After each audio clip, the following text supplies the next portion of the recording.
Cool. It's an early morning for me, anyways. Who's in the chat right now?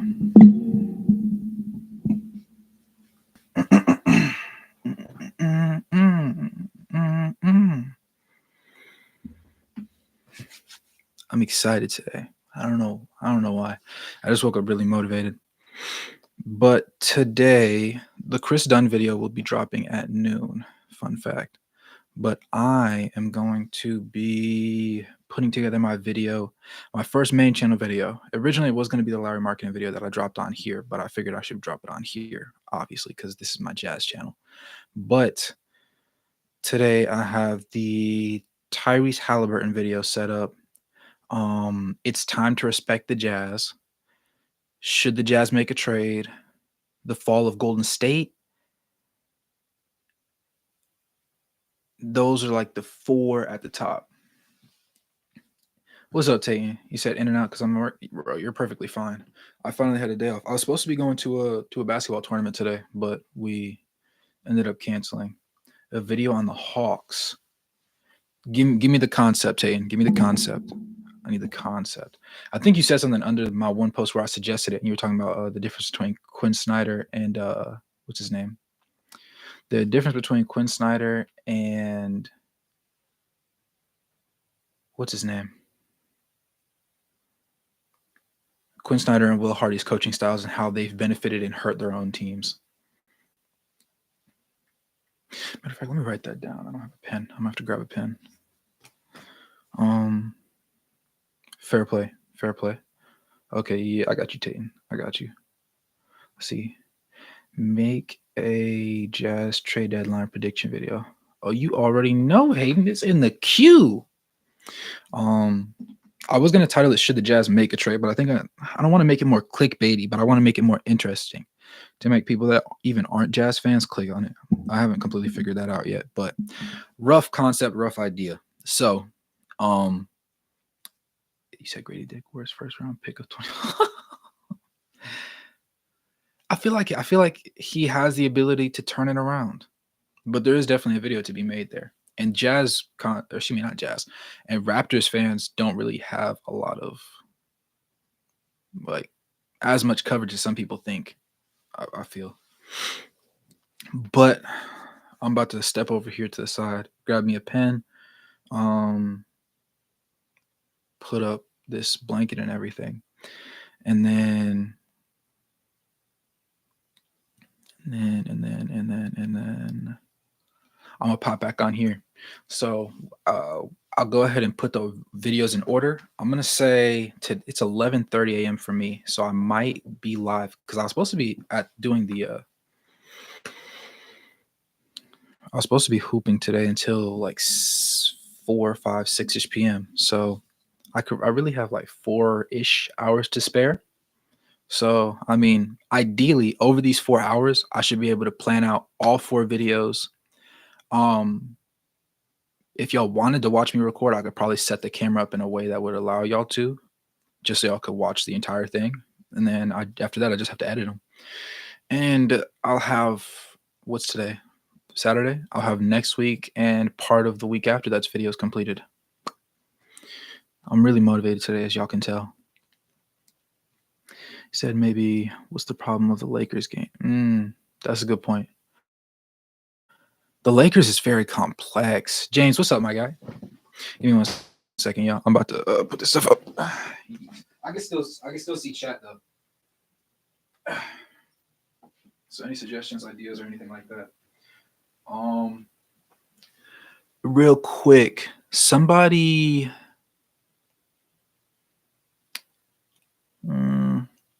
It's time to respect the Jazz. That'll be the first video we do, since it is y'all in the chat. Somebody do me a favor. I need the numbers for our record before starting Chris Dunn, our record after starting Chris Dunn. I believe we only had 9 wins before Dunn started, and now we've reeled off the next 11. I need that. I need the difference between our turnovers and our shooting percentages during that span as well. That's what I'm going to build the video off of.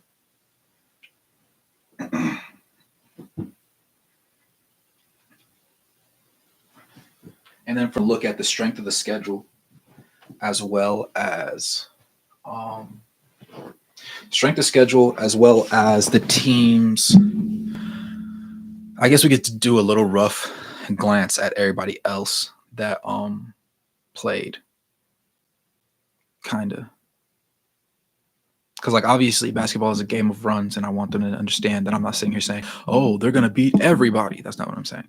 But it's time to respect. It's time to put some respect on the Jazz name. This is the Jazz roster that should have been playing to begin the season, and they're finally here. So cut out the fat. Let's get to the meat and potatoes. You know what I'm saying? They earned the right to be here. They're here. End of story.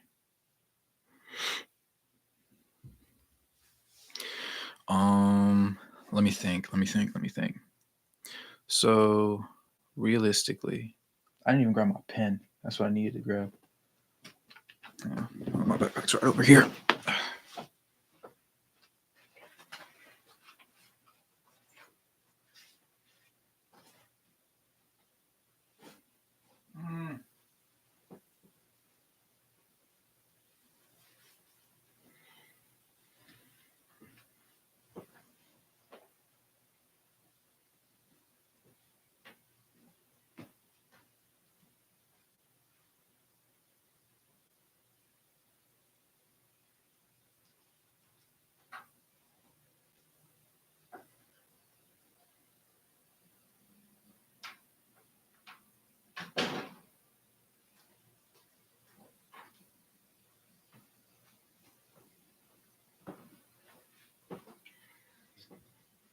I did not have a pen, but I had a pencil. Let me see. He said,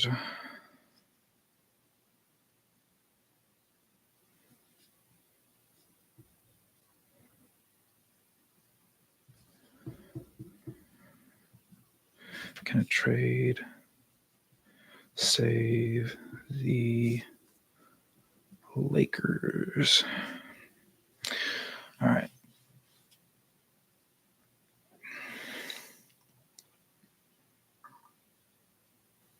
And then we said, I don't know what that is.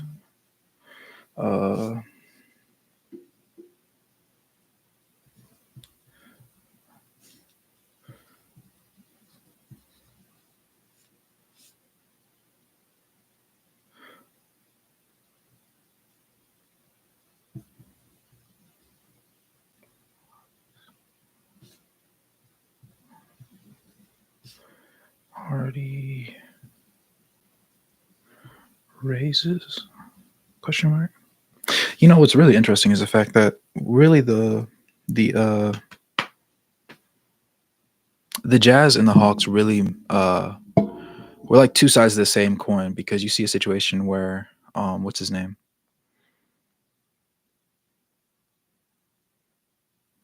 My brain's selling.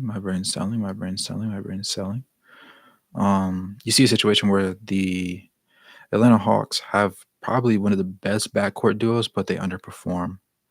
It's just not enough. And then you see that we have a very strong front court by comparison to our backcourt is our weaker area, and their front court is their weaker area. But we're more successful regardless, because we can get more out of both at this point. I don't know. That's just interesting to me.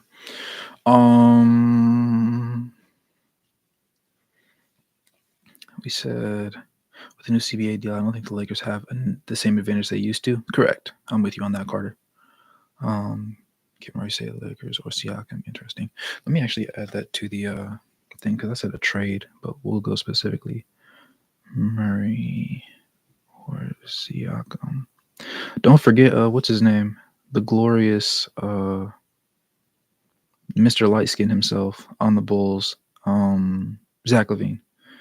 Yeah, LaVine. What's up, Carter? Yes, sir. Murray, Keegan Murray, Jamal Murray. Let's go, Jazz. Yes, sir. Yogi Berra 801. Lakers going down tonight. Delta Arena about to be lit tonight. Mm-hmm. Chris Dunn been starting since December 21st. We have the best record in the league since then at 10-2. Okay, so good point, James. So what we'll probably do is, should we attack it from that angle? Because I saw a stat and I actually reposted it on my Instagram because I saw Dink post it. From NBA on ESPN, they said first 23 games, 7-16, last 17 games, 13-4. Now, what I was thinking is I could go ahead and steal that metric from them and go ahead and look at the continuities in those matches first, if that makes sense. Like from a starting lineup and who was available to them, kind of perspective first, if that makes sense. Because I think low key THT started in 2 of those wins before what's his name? Before Chris Dunn got the start.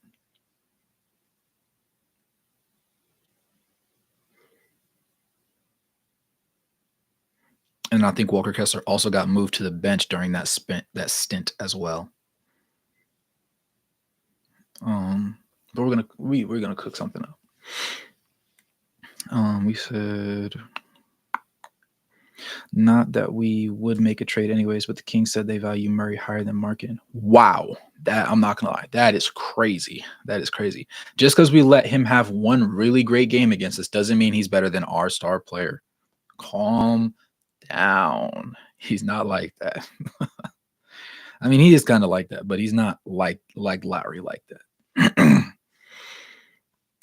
We have the 6th ranked offense and 5th defense in that time. James, yo, you're cooking right now. You're talking to me. Hold on. Yeah, James, keep talking to me right now. You're speaking my language. Hold on. So we want to go from December 21st. That's our starting point. We can do that. And we'll say from there, the immediate change was Chris Dunn being installed as a starter. Installed as starter. All right. We're 10-2 since that time. You said we have the 6th ranked defense, 6th ranked offense. Do we have the what you call it? The numbers, like the what is it? It's probably like 116-ish on offense, maybe. And closer to like 110, 108 on defense. Let me know those numbers too, if you can find them. He said 6th ranked offense. Put that in there, and then 5th ranked defense is good. Defense.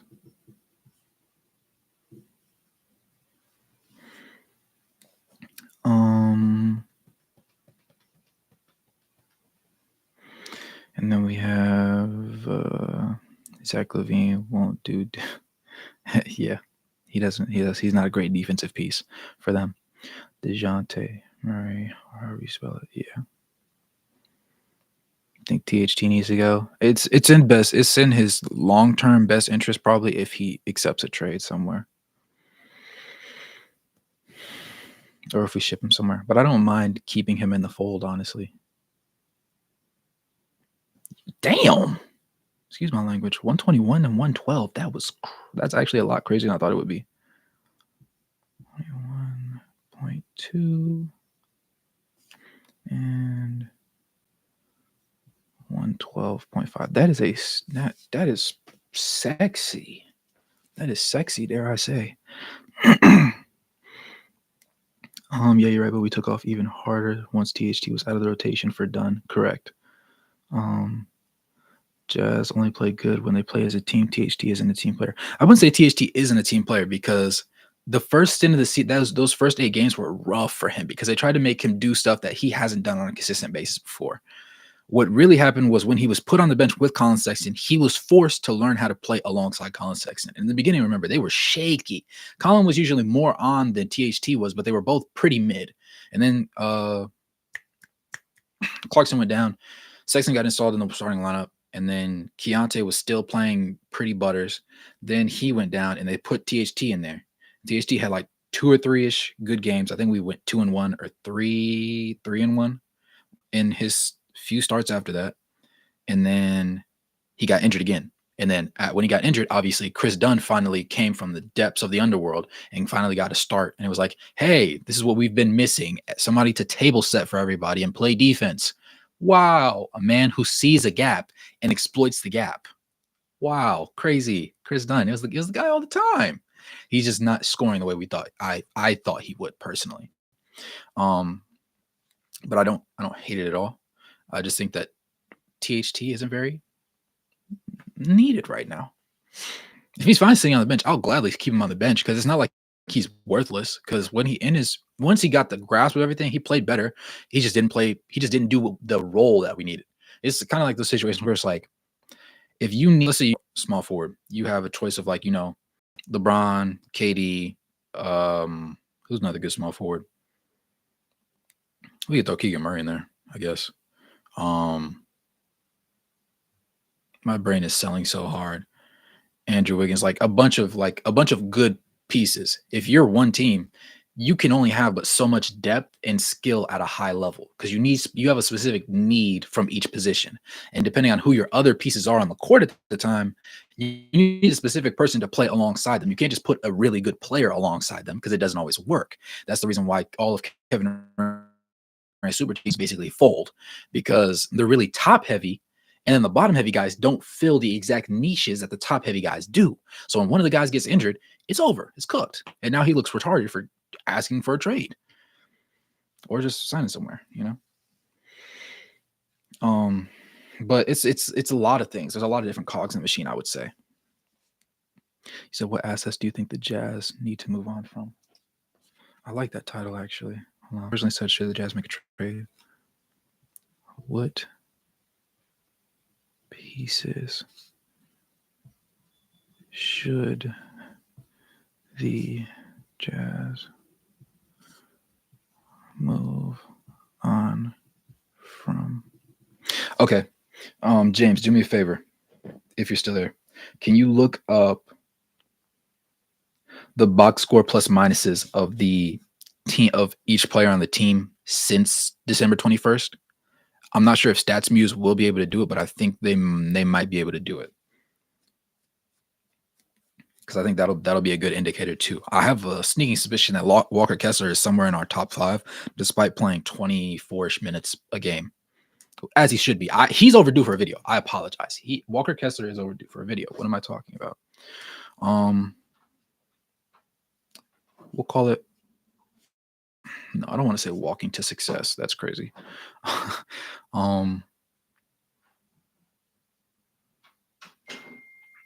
We can call it. Somebody give me a title. Growth or regression? Walker. We'll call it Walker Kessler growth or regression. Walker Kessler growth or regression. All right.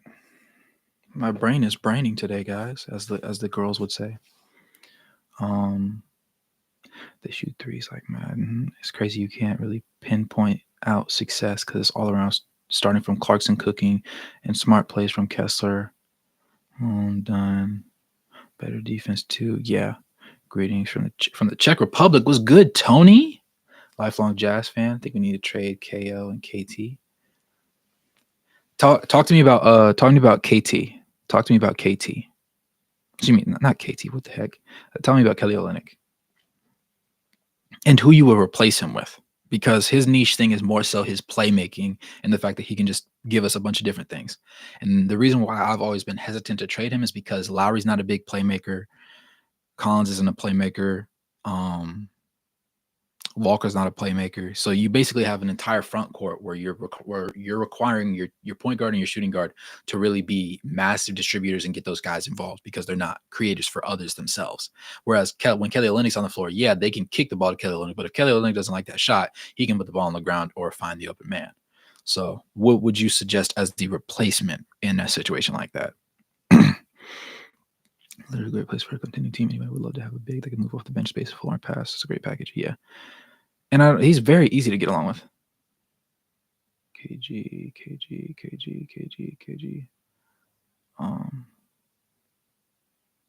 Really? You're ready to sell out on Keontae already? He's not working out perfectly right now. I will admit. I'll be the first to admit. But really interesting.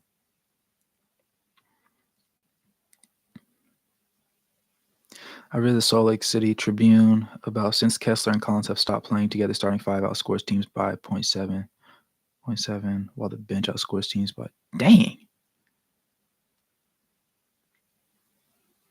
Is that actual, Carter?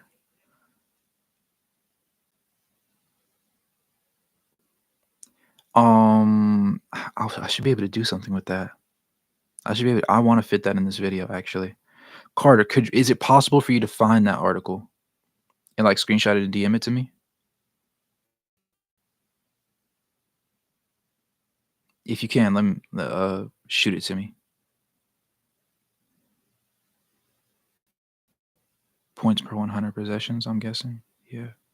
Dang, hold on. No, that's hard. That's hard. Hold on. When was the first? Do we know when the first game that Kessler and Collins stopped playing together was? I.e., when the first game Kessler got moved to the bench, basically, I guess.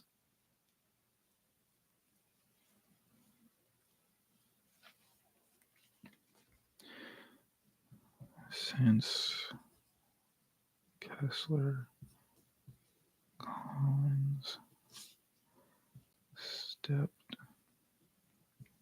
out of starting together, we're looking at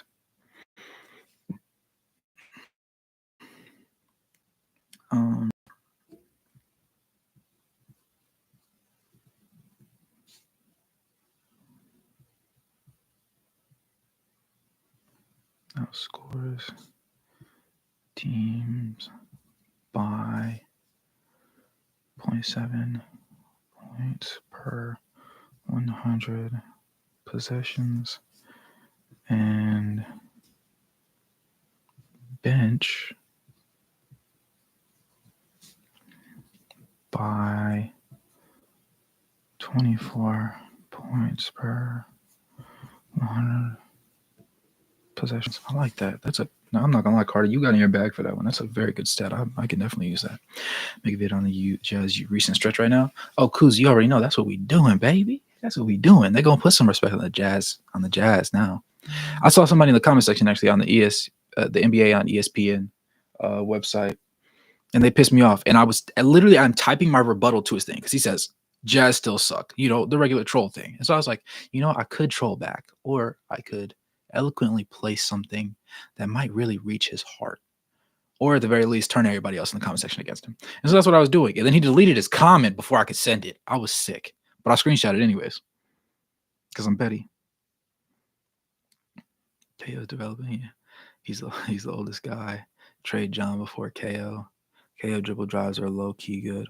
Yeah, because he knows what he's doing with the ball. He's also very ground bound, so he never relied on athleticism in his career. So he's less likely to like get airborne or just try and make certain athletic plays and then make something happen once he's in the motion of it. It just doesn't happen.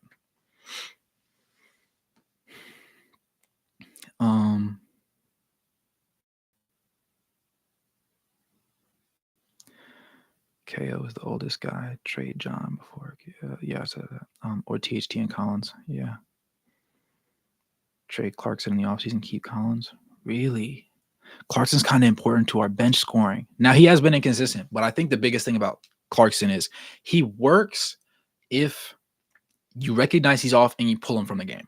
If you leave him on the court when he's off, that's the worst thing we can do because we did that when we started him and he was shooting bad for 30 plus minutes, right? Don't need that. It usually takes, if Chris Dunn can do damage in 17 minutes, I think you can get a good evaluation of how Clarkson's doing in 17 minutes or 20. Give him 20. And if he goes, 1 for 6, 1 for 7, all right, we're not playing this game. Pull, right? Because I don't need you to go 4 for 12. That's not a great shooting night, and that's hurting everybody else. We'll try and go in a different direction.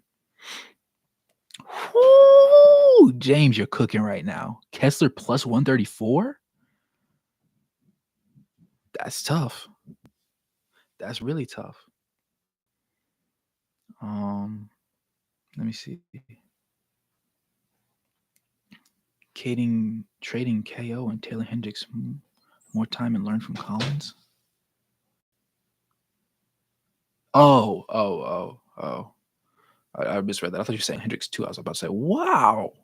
Shocked by how low Keontae's shooting splits were when I checked it. They're actually bad. Like I tried to, I'm not gonna lie, I gave him grace. I gave Keontae George grace because I realized when like 3 or 4 games into him starting alongside Jordan Clarkson, they were both shooting terrible.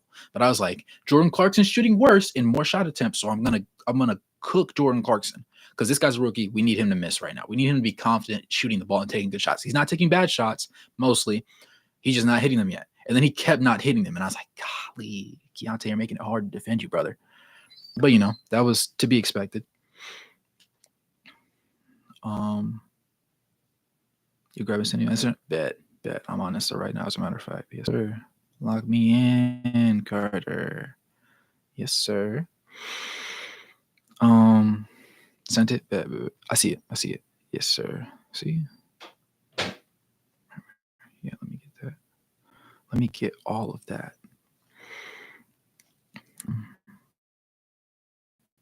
Thank you. Top box score plus minus is December 28th. Secular Clarkson. Hey, yeah. Keontae. Number 5, really? Plus. Fair play. Yes, Darius Garland. That's a good point, James. That's a good point. Especially since we could definitely benefit developing that Darius for growth always. At times, which is why I think that having Chris Dunn as the person in front of him is the best option because Chris Dunn is decisive. He communicates terrifically. Communication is so underrated, right? He communicates perfectly to his teammates what they need to be doing, even when they don't know what they need to be doing. And because he's able to do that, other guys are able to be more successful because they have that floor general. And floor general, people think just offense. No, floor general also means defense, right? He is your point of attack defender. When the point guard comes down the floor or whoever it is, immediately with the ball in their hands, he's the first guy to pick somebody up. He's the first guy to make decisions. When you're communicating pick and rolls, that you're talking to him and he's talking back to you. That's a very important thing. Fontecchio plus 88. There it is. Okay, cool. Nice. So him and Clarkson are in the same waters. Good. These are my twin. Yeah. Fair play. Rookie guards year 1 are almost always atrocious. Yeah, he will improve. I don't know about y'all, but I'm not worried. Yeah. I got slightly worried because I was like, in my head, it was I see a lot of rookies, they take the same shots they took in college and they just don't work in the NBA level because in college anymore, buddy. But Keontae low-key worried me at one point because he was taking a lot of double-figure shot attempt games and shooting 30%. And I was like, whoa, like this. It is like he's picking the right shots, so we just need him to make the shot. And the shot kept not falling. So I got a little bit like in my head about it. But I like the position we have him in now because it's a low cost, high reward situation where he's playing more than 20 minutes every night, but he's also not playing 30 plus. We don't need to play him 30 plus, right? If we want to win, we can't play him 30 plus almost because he's a horrendous defender at the moment. I'm not going to say horrendous. I'm going to say he's not the greatest defender right now. Sometimes the effort's there, sometimes the effort's off, but he's not a great defender. And his shot, when he shoots more than 10 shot attempts, he becomes a complete negative when he's on the floor. So to mitigate that, let him play, right? He has to be able to cook. So give him minutes. That's why 20 to 24 is just a great range. But that's also why THT can't play because I'm picking Keontae's future over THT now. In that sense, I believe that he will develop in those 20 to 24 minutes, watching Dunn play and continue to be more progressive because of it, if that makes sense. And he's also mostly benefited in his games by a positively scoring Jordan Clarkson, which makes things a lot better. Jordan Clarkson's such an interesting dude because it's like he can't go off against starting caliber players, but as soon as you put him on the bench, he's either going to give you 28 or he's going to give you 15. He's an interesting guy. He's like a tweener. He's a perfect tween. Tell me the question. Yeah, Fontecchio plus 88. Think about KO and THT with Lucas Onich for Malcolm Brogdon from Portland. I'm not gonna lie. I think THT and Luka will be enough for Malcolm. I don't think they would need Kelly Olynyk. They probably might want Kelly Olynyk, in which case I would sooner probably give them a draft pick just because I like what Kelly Olynyk brings for this team. And if we bring in Malcolm Brogdon, we're going to have to disrupt the synergy we have going on right now. That's the only thing. Agbaji plus 57, really? That shouldn't surprise me as much as it does. It's just the fact that he doesn't score like that. That's good. Similarly to Chris Dunn. Okay, yeah, okay. Yeah, it makes sense. It makes sense. KG needs minutes to develop. Agreed. Agbaji is high surprised me. Yeah. Those are some huge. Exactly. I wouldn't trade Kelly Olynyk for Brogdon straight up. KO's skill set is so unique, rare skill set. Plus 55, maybe even more impressive because he's playing versus starters. Same with Fontecchio and Markkanen. Yeah. Is Fontecchio surprise? Is Fontecchio surprise? I'm going to say no. Because the surprise for Fontecchio was him in the beginning playing great defense. That was the big moment for him. Now, what ended up happening after that was once I saw him playing defense, his shooting numbers were also good. Now, he wasn't a slight dip. He was like 3 or 4 games just a minute ago where he was playing kind of rough. Somebody saw my Fontecchio like being good video, and they were like, "This didn't age well." I said, "Calm down. It's a shooting slump. He's still playing good defense and doing other things well." Give him 2 to 4 games, and he'll be out of the shooting slump. What happened? Right next game, boom, right back to action. Surprisingly, Sexton is a -3. Really? I can kind of see it because I see Sexton gets left out there in unfavorable lineups, and then sometimes he gets pulled whenever Clarkson is going off. So that maybe the fact that it's negative at all surprises me, but I'm not surprised that it's on the lower end of the spectrum. John Collins -22. Yeah, that's kind of predictable. I don't hate Collins playing though, but he's been better as of late. But that -22 is kind of rough, especially when you consider he starts. Greenies from North Sweden. What's good? Is it Petri, or do you pronounce the T and the R differently? Let me know. Give me a pronunciation unit. Is it Petri? Greetings from North Sweden. JC for sale. No replacements. We have Bryson Hendricks.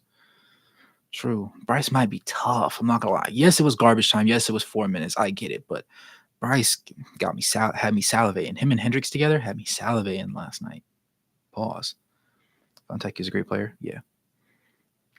Agbaji has low shot attempts, so it's not like he's missing tons of shots, resulting in 0-point possessions. Very true. That is very true. That's why I had to think about it. I was like, he is similarly to the Chris Dunn mold where they play great defense and they're not always going to hit all their shots, but they're also not going to take. If they're not hitting, they're not about to give you more than 5 shot attempts in a game. Most of the time, they don't even take 5 shot attempts in a game, but they're a lockdown. So that's why you play them. And in a lineup when they're playing alongside a Lowry, alongside a Colin Sexton, their defense is rewarded because the other guy scores a lot of points. The one guy plays solid defense, but they play better defense. And so you have a more positive interaction and relationship between the two of them. Support those Europeans, y'all. Hey, they here. They're fun. They're more fundamentally sound than American players are, honestly. They have better fundamentals of the game. Should Kessler train threes? How would that help? The thing was, I made a video about Kessler's shooting form and everything because I believe that Kessler can shoot now. I like the way his motion looks now. It's about him being willing to take those shots and if those are even planned into the offense. Now, if they are planned into the offense, I would love it. My thing is similar to Keontae George with Walker Kessler. I said Walker needs to shoot threes for people to respect his threes. If he does not shoot, it doesn't matter how good his form looks. He's basic. It'll be Ben Simmons. It'll be a Ben Simmons reaction. Okay, we saw the mixtape, but you ain't done it here. You ain't done it on the court. You ain't done it in regulation. So I'm not respecting that. Go ahead, do a high screen. I'm sinking. I'm sinking under the screen because you can't shoot, brother. You're not gonna pick and pop. And even if you do, you're probably not gonna shoot that ball. So if Walker, even if he shoots 1 to 2 threes a game, as long as he hits on like 34, 35-ish%, he's going to add an extra stage, an extra level to his game because people are going to have to step up on him, and it allows him to create more and get a quicker pass off. And honestly, it just forces the defenses to be more. It puts them into more of a panic mode in those types of situations. Right now, it doesn't. Right. The one thing I liked about Omer Yurtseven was in the minutes that he played in that short stint when we were really depleted in the front court, he was willing to shoot a three. Don't pass him the ball in the corner. That ball's going up. And he hit a couple of them too. And his motion was fine. I felt comfortable because he was willing to take that shot. There was no hesitation in his game. He was going to get that shot up. Because in his head, he understood, I'm just here for the moment. So I'm about to look good for the moment. And if it doesn't work, oh well, I'm going to be on the bench anyways once everybody's healthy. And I'll just play garbage time minutes. It is what it is. But right now, give me mine. And that's what he did. And if Walker needs to have that same mentality on offense, I love the fact that he's going up stronger now. I love the fact that he's dunking more. I don't need to see a 7-footer laying the ball up. No, punch on somebody. If John Morant can do it with his little frame, basically detonating at the rim every time, thinking he's baby Westbrook, Walker can do the same thing, but on meaningful plays, And then you don't have to worry about missing a shot. You're going 4 for 4, 5 for 5. Or you can go 4 of 6 and you miss both of your threes of the night. Okay, I don't care, right? At least you shot them, kind of thing. But yeah.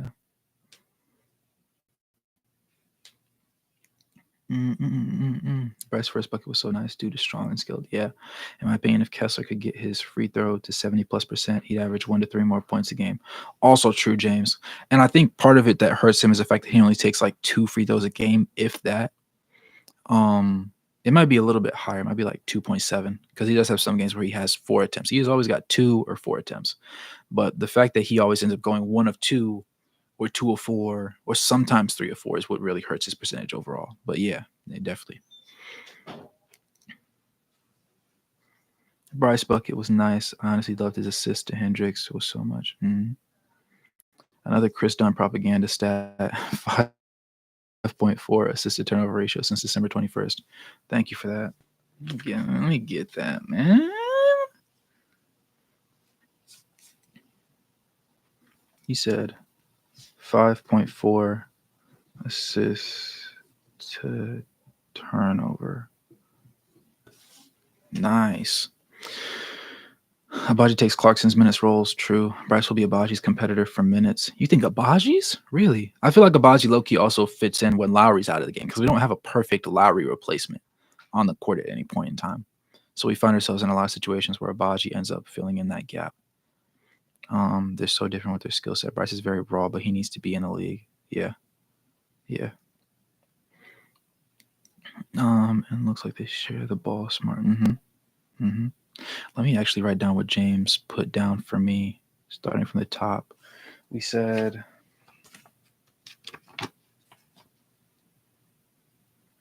it's funny because I put down the cost of all my videos to get edited, and the idea was that I would go back and check my analytics every day to see which videos ended up paying for themselves because it usually costs me $20-ish to get a video edited by Sachin.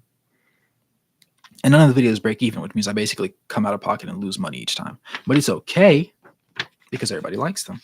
And one day, once I can get to a base where I can consistently create content like that Fontecchio video, where everybody likes it, you know what I'm saying? It'll really be good. They'll pay for themselves and then some. They don't have to work security anymore. Goodness. I'll plus minus. Kessler plus 134. Lowry plus 90. Clarkson plus 88. Fontecchio plus, we said plus 88.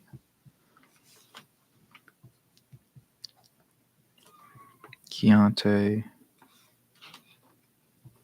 plus 66.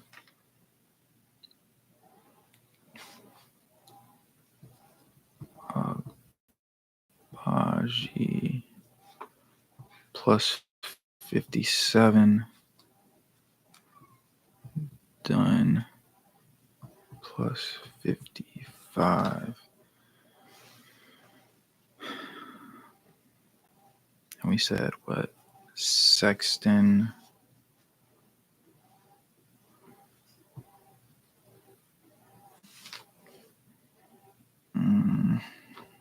minus 3. Collins minus 22. 1, 2, 3, 4, 5, 6, 7, 8, 9. Yeah, we usually go 9 deep in the rotation too, anyways. So the only people we don't have on this chart is THT, Hendricks, Somanich, Omer, and somebody's evading my brain right now. But yeah, these 9 will do. These 9 will do. Yeah, this is good. Question, James, did they have how many minutes or games each of these players played since since that time? Kelly, there it is, Kelly Olynyk. That was the person I was thinking of in my head. And then the rest of the guys just play bench burner minutes, so it's not the biggest thing in the world. Plus 13. Yo, Dink, I'm cooking right now, dog. I'm cooking. James is hitting me with these numbers right now. Basically, I have different concepts for titles and videos. Everybody also put their input in on them. So I'm trying to see how many I can work out the concept for and get the stats for right now. So then after that, I can just record. Because originally I had a basketball tournament until 4 p.m. I don't anymore. And now I'm just creating content. I'm really motivated right now, man. Let's see. Bryce can be a creator like KO, Hendricks, and backup for Lowry. Question, what do you guys think about what if Bryce ends up being better than Keontae? Like once we have the minutes for Bryce to play, what if Bryce outperforms Keontae? What will the immediate thought be? How many games do you think it'll be before you start questioning Keontae being the future point guard of the team and start leaning more so towards Bryce? Let me know. Just a question.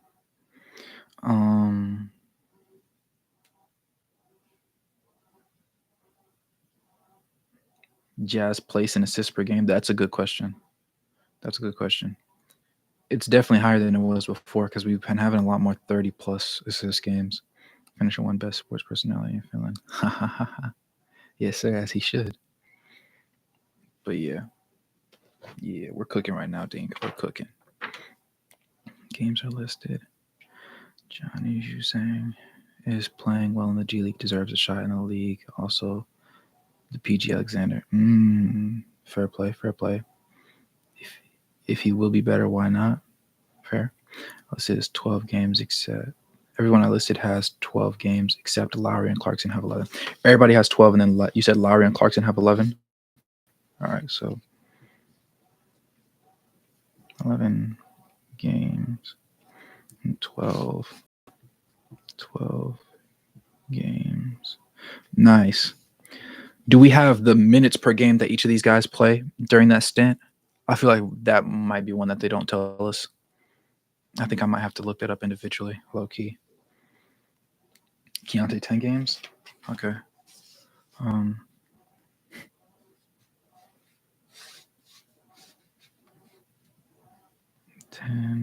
games.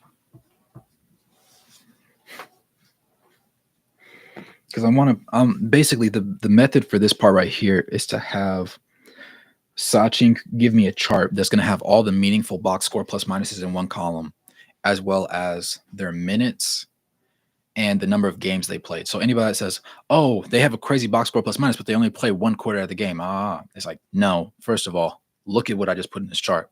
They all played roughly the same number of games. This guy plays half the game, not one quarter, and it's a meaningful half kind of thing, if that makes sense. We should try, but I love KG. Yeah.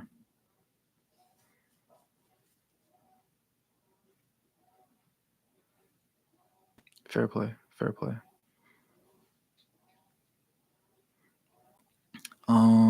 Let me think.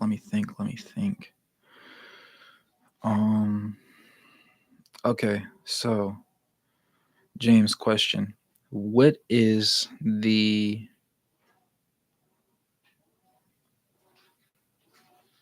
DM it to me if if it won't let you. I actually have no idea how to share it in here. Just DM it to me on IG, and I'll what you call it. I use it. Did Will Hardy got better coach? I think he just. The thing about Will Hardy is he has the growth factor that Quinn Snyder doesn't. Quinn Snyder, you don't do you use Twitter? I do have Discord. Hold on, I got you. Hold on. Discord. Of course, it's going to ask me to log in. I'm not going to log in. I'm just going to open up the app. As soon as it opens, I'm about to drop the join link. I would say Will Hardy was always a good coach, though. I think it was just he has the growth factor, meaning if something's gonna not working, he can fix it. As opposed to Quinn Snyder in the past, his philosophy was my way is going to work, and if it doesn't work, I'm willing to die by it, which is admirable in and of itself. But you can obviously see where the issue is, because if it's not working, it's not gonna work. The definition of doing this, if you do the same thing over and over expecting a different result, that's insanity. So in a sense, he was kind of insane for that. But I understand.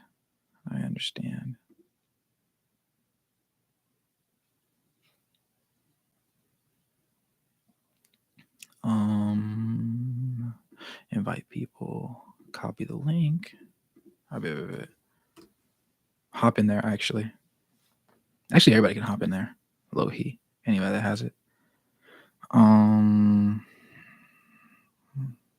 Sometimes he just had better rosters, and it's understandable it took him 15 games to figure out rotations. Yeah. Like he had completely new, destroyed, reconstructing roster. You can't figure it out in a day. I don't know why anybody expected that. Yeah. I think another thing that plays into the way Will Hardy was as a coach is the fact that we saw it through a lens of, or I saw it through the lens of, I look at the numbers, I crunch the numbers, and I said, Chris Dunn and Colin Sexton should be the starters. I know their game. I'm familiar with the game. They should start. But at the same time, he was in there in the practice facility with them every game. Or excuse me, not every game, all throughout the offseason. So he saw them all up close and said, this should probably work. So in 9 times out of 10, that's a better way to gauge things, if I'm being quite honest with you. But I don't know. It's just kind of all around the world.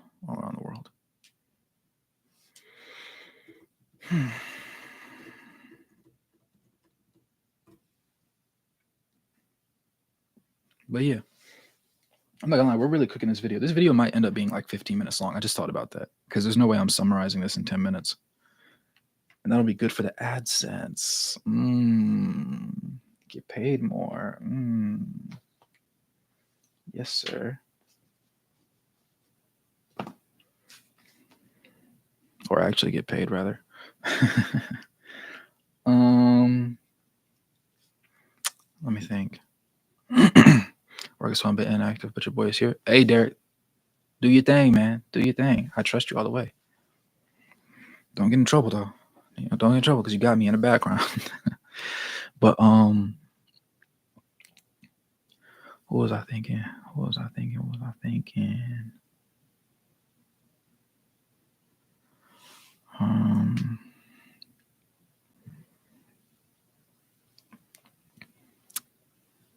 My brain's quitting on me.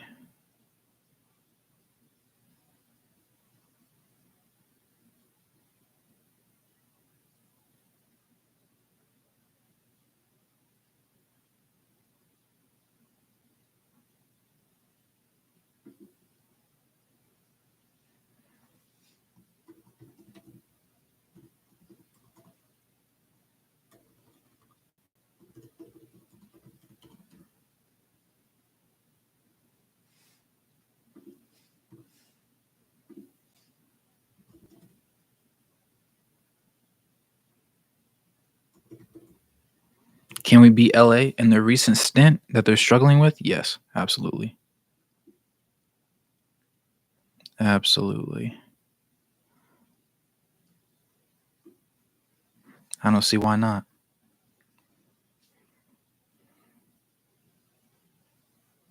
I don't see why not at all, honestly. They've been struggling. They're going to continue to struggle. I don't see a reason why they wouldn't continue that streak, if I'm being quite frank with you.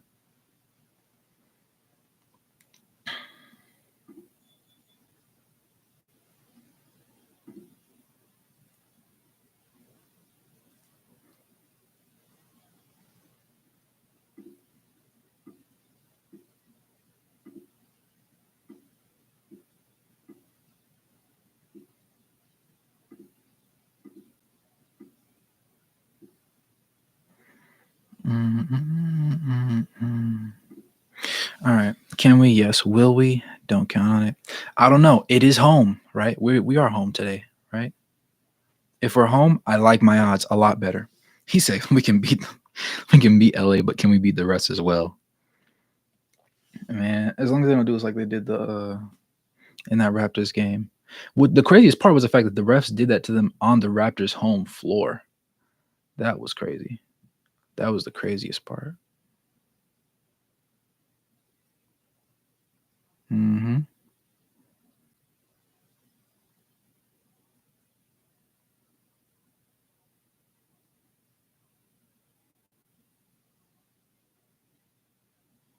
For sure. Griffin has been pretty good lately. Yeah.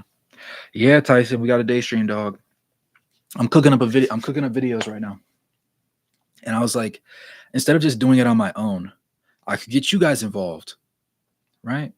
And then any money that comes from you, the YouTube AdSense on this live stream, will go towards paying my editor to edit all these videos. But yeah.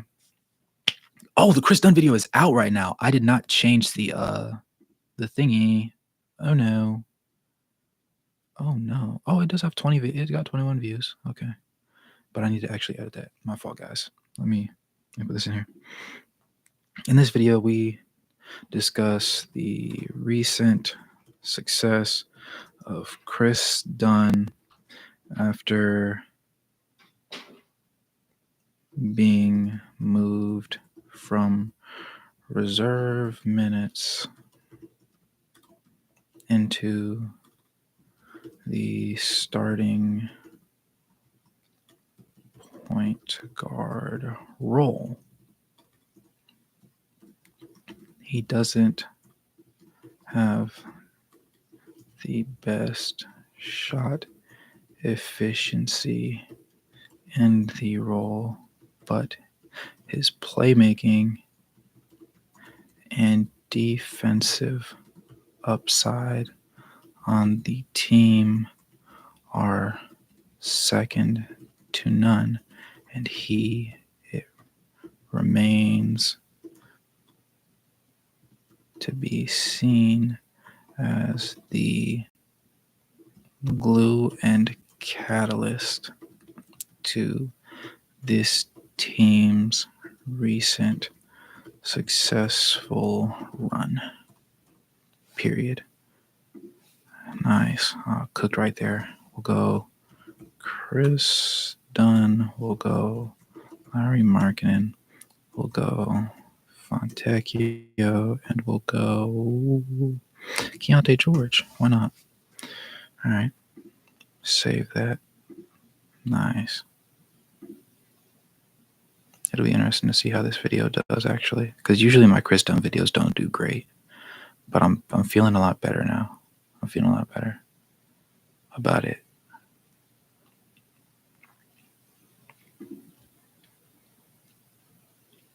Mm-hmm. 1,398 subscribers. We're about to hit 1,400. Ha ha. Yes, sir. My Fontecchio video has almost 21,000 views, bro. That's crazy. I've only made $14 off of it, but we're not talking about that. Let me see. I'm back. Toronto, Phoenix, and a few other suspect games. I sent the stat sheet in the general and Discord. Bet that. Oh yeah, I see you popped in. Nice. Ooh, this chart is sexy. This chart is sexy. Wait, hold on.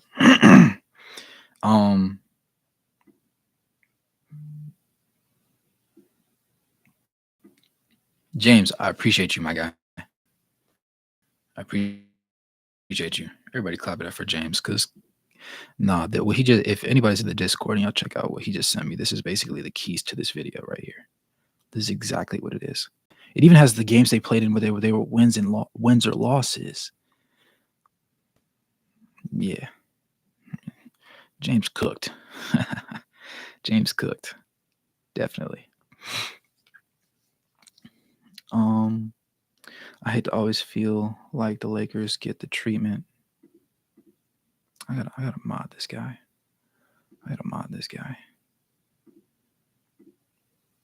Cause I gotta mod James after that performance. That's just good. That's just great shit right there. Thank you, James. I hate always feeling like Lakers get the treatment. Hear me out. If it's close, the Lakers will win by some pure BS calls. It is possible. I don't want them to, but we might have enough of a case to where, the commissioner pulls some strings and says, no, let this play out. I think I low-key thought that when I saw the post about them saying how good we've been over our past couple games. Because it's like, why would you say that right before we play the Lakers? Are you trying to talk up this matchup into something? Why are you trying to put pressure on the game? You didn't care about us before. Don't start caring now.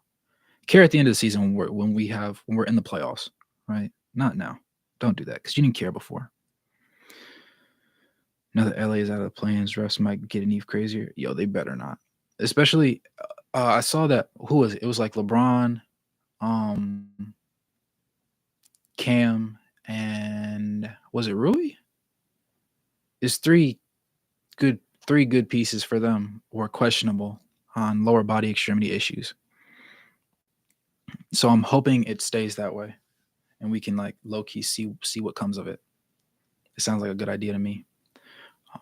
Yo, he did his thing. He did his thing.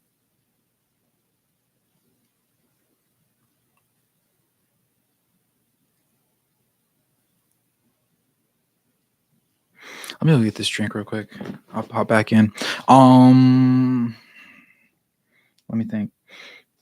So we have everybody's box score plus minus. We have how many games they played. We have the record of those games. We also have, where is it? We also have the time period being set since Chris Dunn was installed as a starter. We have the 6th ranked offense, 5th ranked defense. Okay, so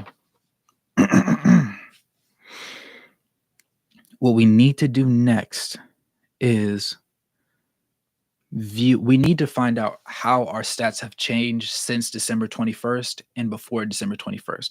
So basically we need to see how many rebounds, assists, turnovers, steals, blocks, and personal fouls, and what our shooting percentages were before that and after that. That'll be the final mixture for this video, and then I can actually record it in front of you guys. He said, can we agree that the in-season tournament trophy had the Lakers engraved on it before the season even started? I'm not going to lie. The Lakers played out of their mind in that one. They were genuinely they were a playoff level basketball team, like a championship level basketball team with the synergy and everything. I didn't really see a win where it was like given to them. They really earned all of theirs. There was one game. Who else is in our thing? In our thingy? Is it Phoenix? It might be Phoenix. It's Phoenix. Phoenix is in our little was in our bracket thing. The Phoenix game might have been the one. But aside from that, like especially when they went into the single elimination thing, it was crazy because it's like now people are going to discredit their in-season tournament trophy because they're like, oh, well, it must have not taken much, or they must have spent all their skill points there because they sucked afterwards. It's like, no, which is why I do want them to come back and make the playoffs, just not against us. They can do it against everybody else, but not us. Not right now. No. Also, y'all felt the same way about the Phoenix game. Yeah, okay. You know what's crazy? Let's look at these ages. Markkanen 26, Clarkson 31, Fontecchio 28, Sexton 25, John Collins 26, Keontae 20, Chris Dunn 29, Walker 22, Kelly Olynyk 32, Abaji 23. Yeah, so we're lowish, midish 20s roster. We got 2 30+ year old people. Yeah. Refs have 1,000 things to look at. There are going to be some bad calls in games sometimes. That is true. I think the league is giving us props now because the game tonight is a national game. As long as we hit shots tonight, refs won't be able to give LA the game. True. If we do what we've been doing against everybody else, we're fine. That's my general understanding. He said, and if it's that bad, then the coach should challenge. They might not buy it for us. But yeah, you'll ever look at the last 2-minute reports. Some of them are actually ugly, Carter. I'm not gonna lie to you. Some of those reports actually make me want to like throw up. Because you question how numbers can number and the way that they number, and then they just do, and it's like, well, crap. What are we actually talking about? That's just how the cookie crumbles. But okay, so we have that. Let me see here.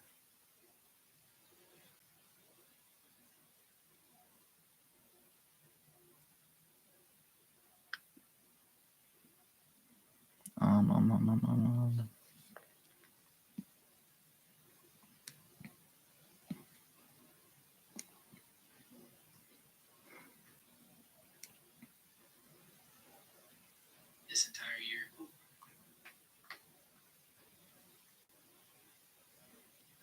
All right, so New Lakers usually come out on the good side. Yeah. Whether you want to call it clutch, whether you want to call it savvy, whether you want to call it favoritism, either way, they always end up on the positive side of things.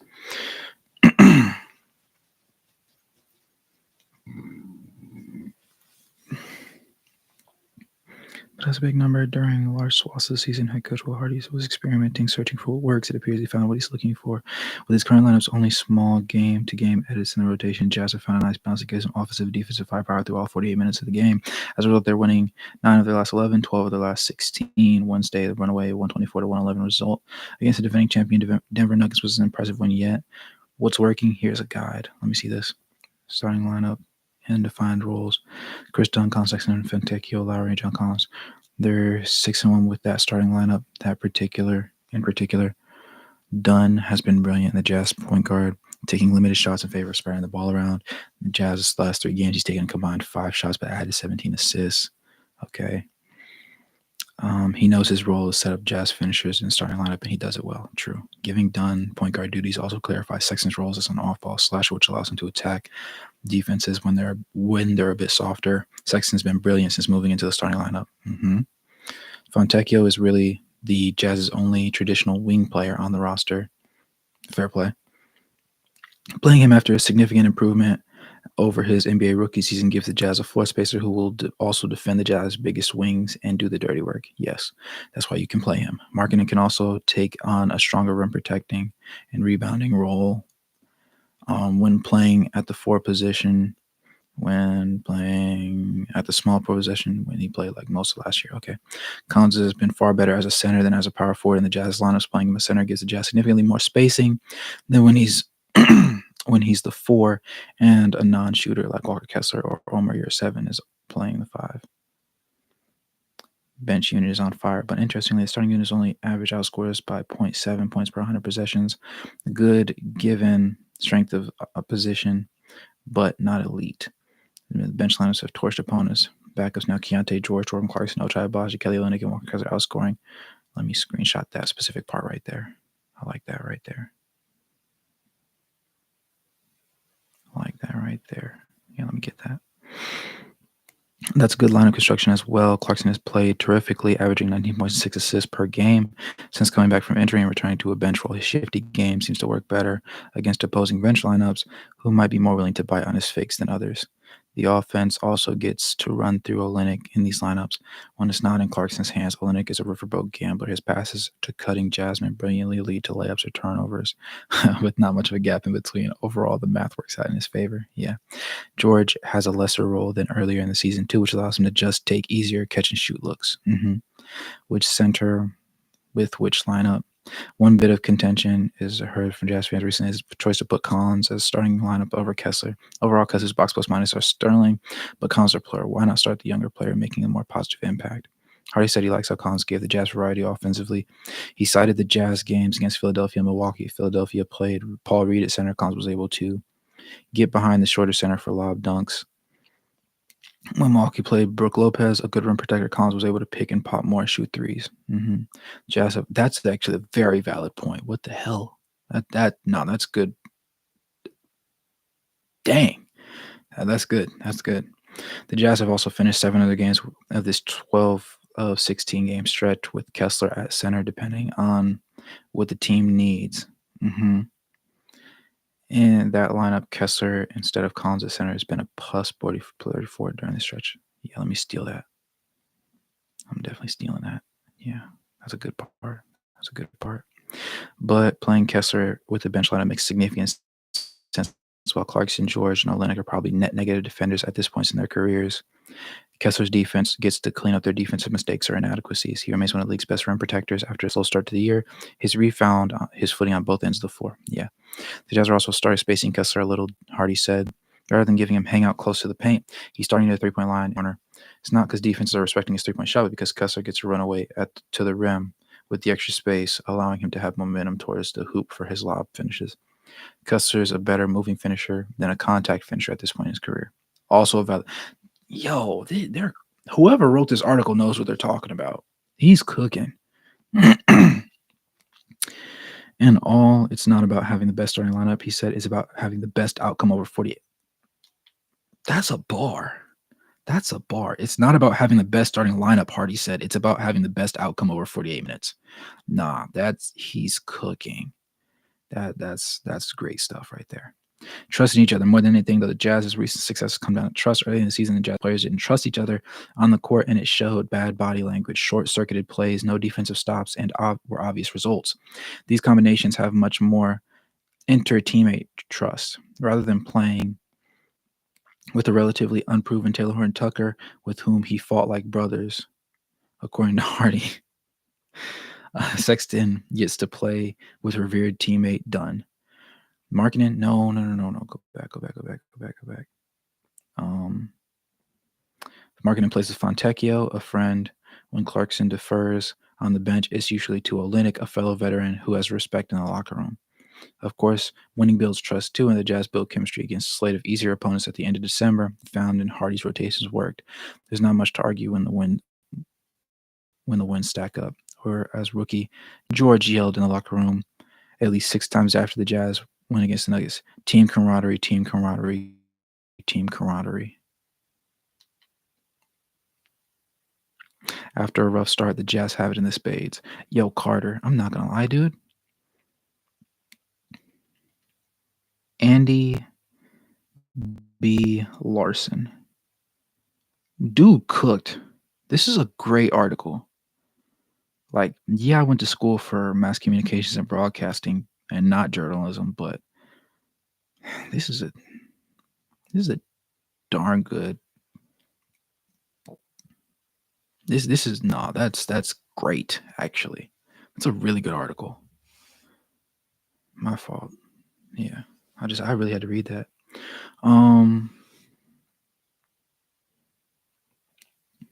What I miss? Let me scroll up. Refs. This I'm all for video ideas.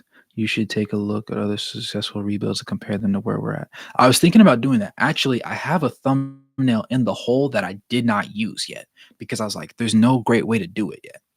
And it was because I wanted to compare the trades that we made to get to start our rebuild with Danny Ainge versus the GM over in the Mr. Executive with the Trailblazers, because they actually got a really good haul, and I was like, it would be nice to like pit them against each other, but obviously we're doing better. But at the time, the reason why I trashed the video was because we were losing a lot of games, and I was like, if I post this now, everybody's gonna be like, but you guys suck. What are you talking about? You're both terrible teams. Nobody cares. But now we're winning. And I'm thinking low key, I can pull. I literally have the thumbnail on my desktop. I just never made the video because we were losing games. But now that you bring it up, actually, that might be a good one to go with, sis, bro.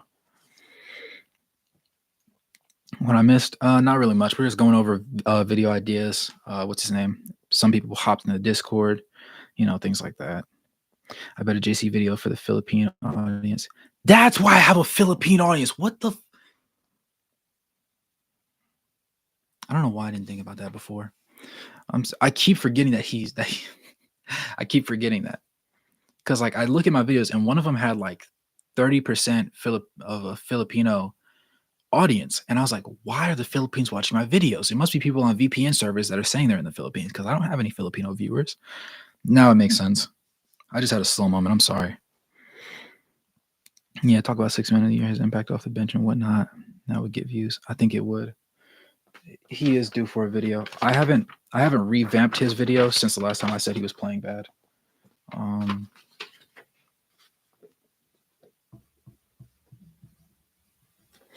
Jordan Clarkson.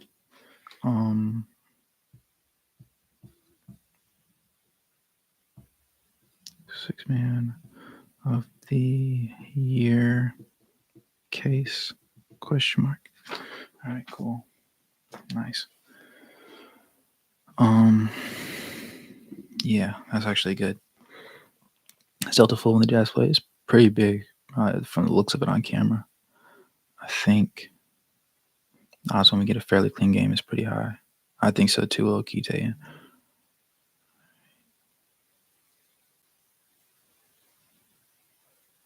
I think the odds we get fairly game is pretty high.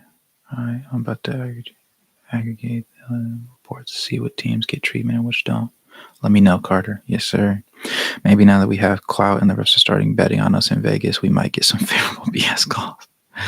Yeah, that would be nice.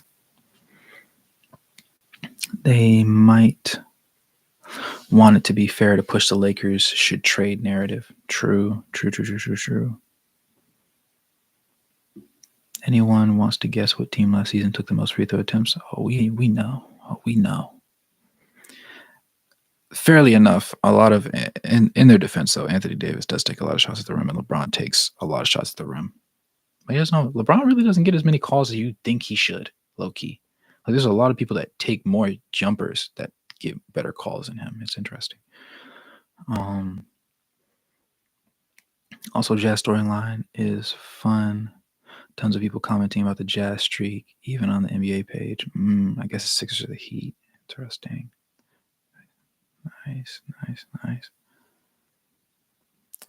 He says the Lakers. Of course it is. Yeah. To be fair, guarding Davis and James without fouling is hard. I expect that. Yeah. Low key. Last 17 games have been sold out. So that's a streak. Sold out? Really? That's great. Tatum, how amazing is it that both Davis and James missed multiple games last year and still led in free throw attempts? Really? Led the league? LeBron did?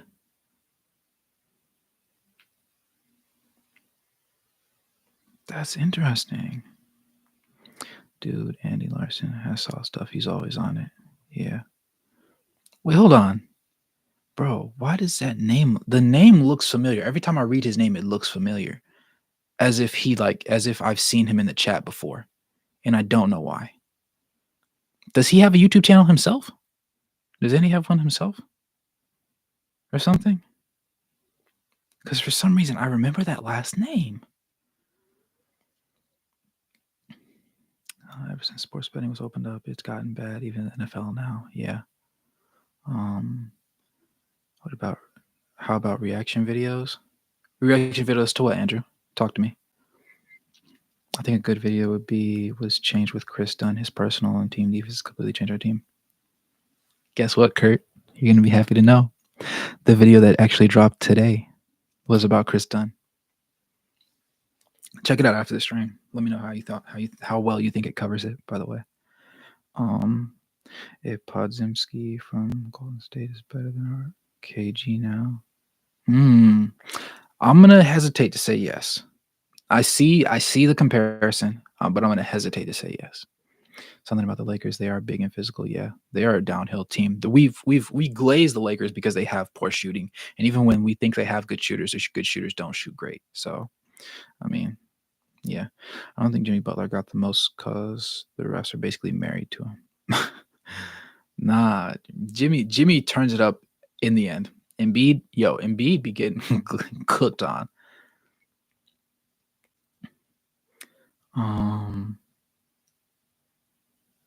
As a team on the free throws. Okay, Andy Larson is a Jazz insider, works for Salt Lake Injury. Yeah. Okay. So maybe I just read a lot of his work then. But I feel like there's somebody to be in chat with Larson. That's her last name. Maybe not.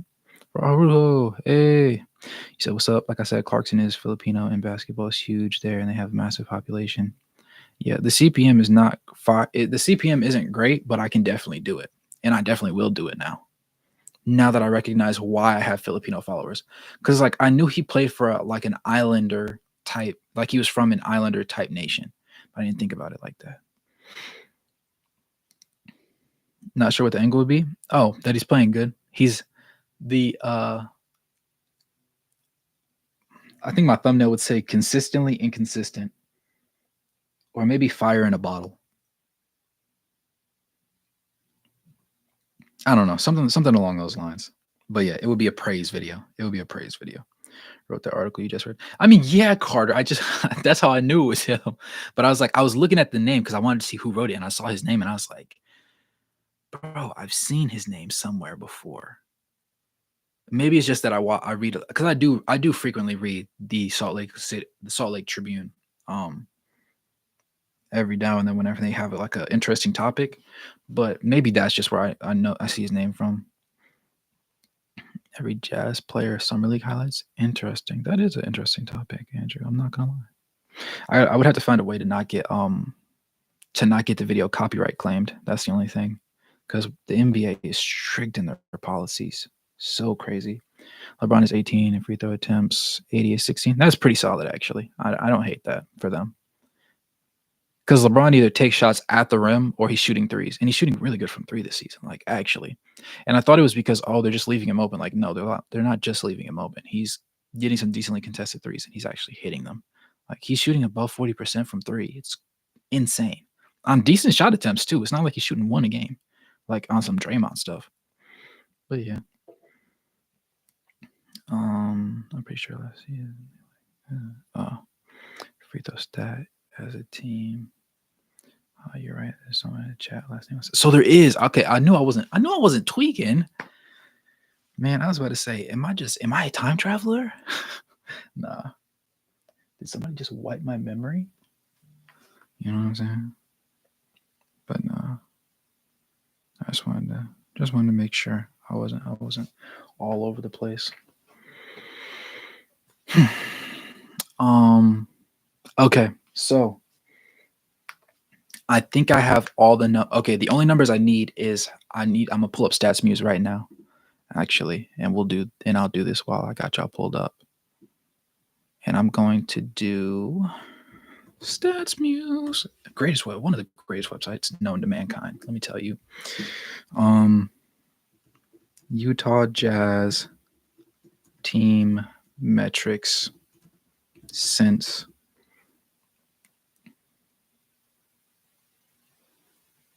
12/21/23.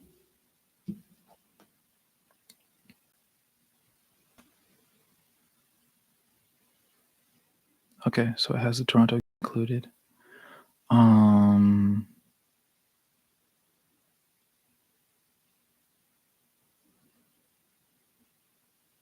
Okay, bet.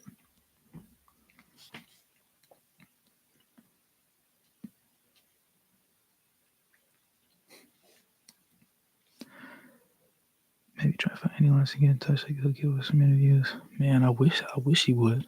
I wish he would. That would be fire. LA advantage 24.4 free throws per Utah. Oh, that's not crazy. I'll be at the game, so I'll be waiting for the rest in the parking lot after the game. The night guy in the middle of the night creeping on the refs. Uh-oh. Y'all better watch out now. I'm gonna double this duplicate, and I'll say metrics before 12/21. Okay, no. That's not what I was looking for.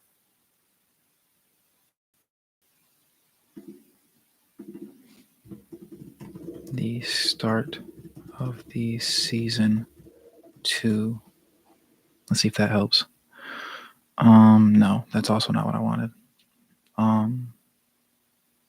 From the beginning of the season. Also no. Well, hold on. No, that's not what I need. Metrics from, what was our first game of the year? Cool. Utah Jazz first game 2023-24 season.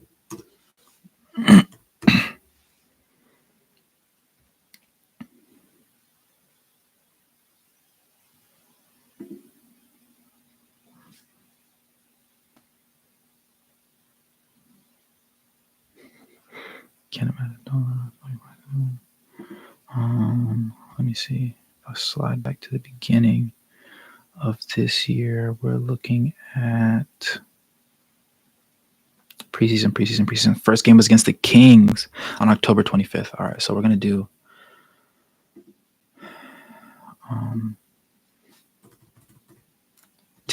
10/25/2023.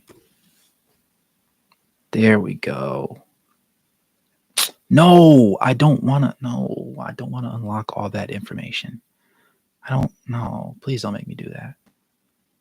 I don't want to pay $20 a month. As much as I would use it, I don't have the money for that. I can't do that. Don't make me do that, please. Pretty please with the cherry on top.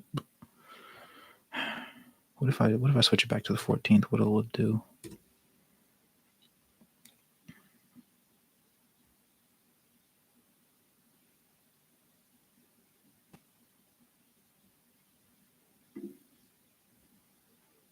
If we say, who do we play between the 14th and we play one game on the 16th, 18th, 20th. Dang, that will leave out 3 games. I don't want to do that.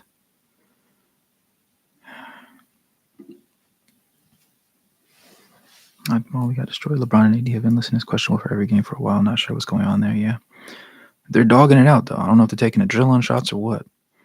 LA did lead league last year at 26. Hey, in a Kessler video, you could bring up how he's only 1/3 players in the league. He's only 1 out of 3 players in the league with more blocks than fouls. Boom. Thank you.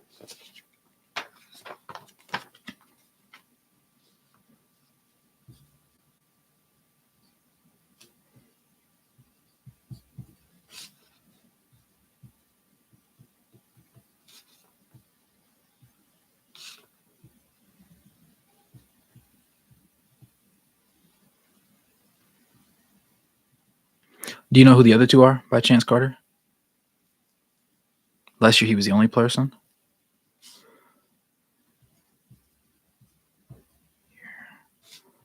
Only player. Question, Carter. Can you tell me who the other 2 players are, and then how many fouls to blocks he has this year, and how many fouls to blocks he had last year? Wemby and Brook Lopez are the other 2. All right. Wemby, of course, is Wemby. Wemby, Brook Lopez. All right, cool. Want to hear a crazy stat? 3 people in the league are averaging a triple double per 36 minutes. Luka, Jokic, and Kelly Olynyk. That's hilarious. Some poorly officiated games for sure. It's not just the Lakers. Yeah, Lakers playing Utah. We normally do good. Yeah, TBH. I thought the refs calls favored us against the Pelicans. Low key. I wasn't gonna say it that time, but yeah, low key. The touch egregious. Yeah. Last year he was the only player. Morty was good, my guy. Wemby is a monster. 1.24.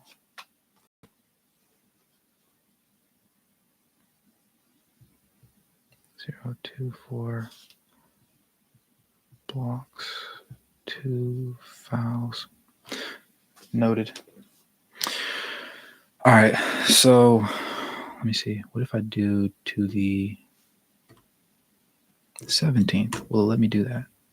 Can I have that? Or no?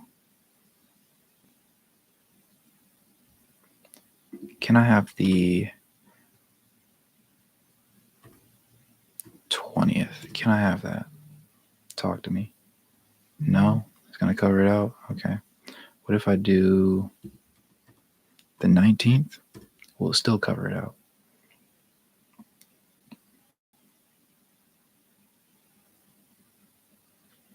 Ah, I see. Did we have a game on the 20th? We had a game on the 20th. It was against the Cavaliers and we lost. Shoot.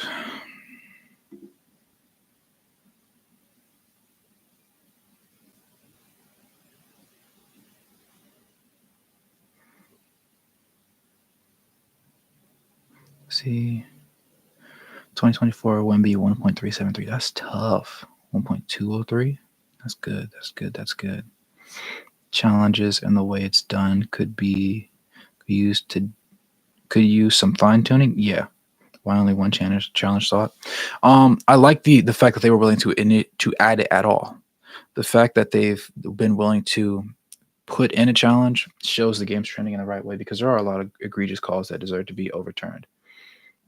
Namely, I'll go ahead and use LeBron James as the most obvious example. That one where he was shooting that 3, and on camera he was directly behind the line. Like, the color of the bottom and front of his shoe are 2 different colors, and I think that honestly just makes the most sense that you count it. But in the replay center, they felt differently, so they said no. But by and large, I would say that it's good. It's great for the game to have the challenges. I don't mind that it's one right now. It makes you be wise about how you do it. Now, there's some games where some people will have the ones where it's like, we need more than one challenge, because what the heck is he looking at right now? These refs are bugging out. This call should have got called, whatever it may be. That shot should have counted. That was a goaltend. That wasn't a goaltend, whatever the case may be. But I think everything comes with time, and we'll find out soon enough exactly where everybody places in their, at the very least, in their heads with everything. And that'll tell us everything we need to know for them. I think all in due time, though. All in due time. We've been on for an hour and a half, and it doesn't even feel like it. Craziest stuff, dude.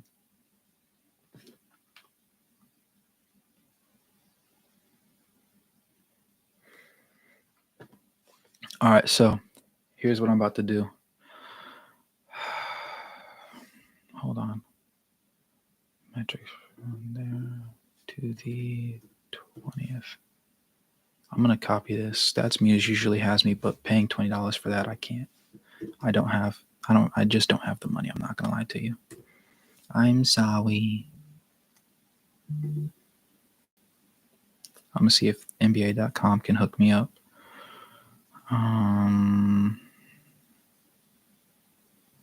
They don't have it. They're not going to let me cut it down, are they? Of course not. I don't know why I trusted that. What if I do Basketball Reference?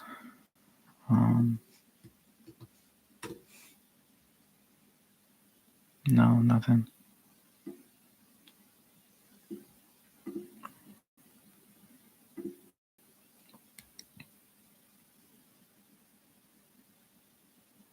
Dang, there's no other summary websites.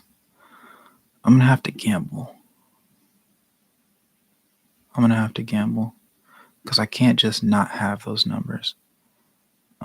So I'm gonna go ahead. If I say to the 19th, will I still have this?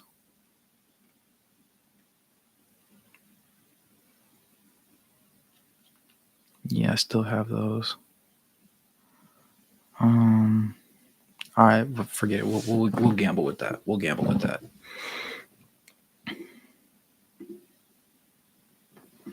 All right, so we said some people just dipped at once. Yeah, I don't know if their connection went bad or what happened, but it's okay. It's been y'all talking the entire time anyway, so I'm cool with that.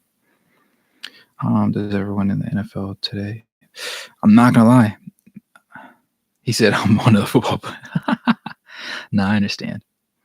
How long will Danny keep all of these picks? That's a great question that I do not have the answer to. I'm gonna say we're in a situation where a lot of things can happen. For the playoffs, though, for football, I'm just kind of all over the place. I have a friend that plays for uh where the Cardinals, and then one that's on the Cowboys. I'm not really a Cowboys fan, but I'm rooting for them for him to be successful, I guess. But it's against Green Bay. I don't know. Kind of like the Thunder a year or two ago. Fair play, fair play. All right, real quick. Matter of fact, hold on. I'm about to put y'all on y'all next assignment. Hmm.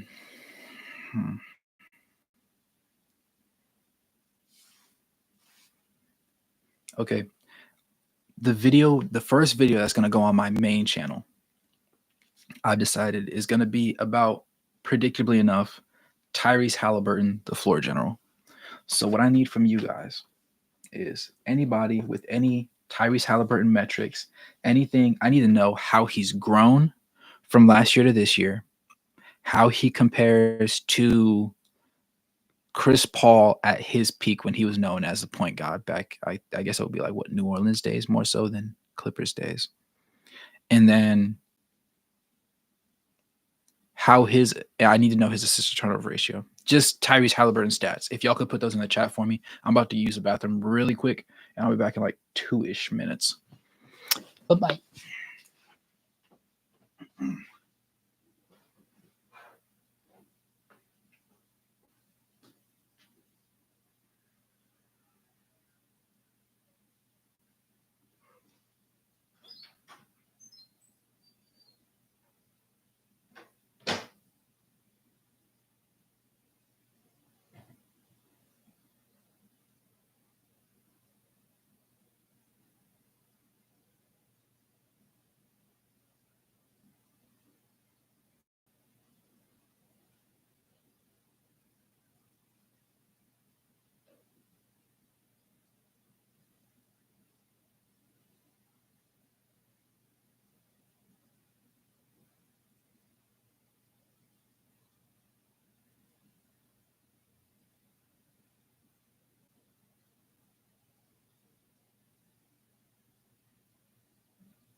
Ouch! Oh my goodness. Stepped on a thumbtack, boys. I'm cooked. Where does this even come from? Whatever the case may be, I'm back. Oh, nice. All right. Stepped on a thumbtack when I walked in here, so hopefully my foot doesn't start bleeding. It's a new thumbtack though, so it shouldn't be a problem. Let's see what we said. Does West most ever scored a quarter by the Pacers? Tyrese Halliburton said he had 7 threes in the same quarter. You know, the All-Star on the roster. Tyrese joins John Stockton.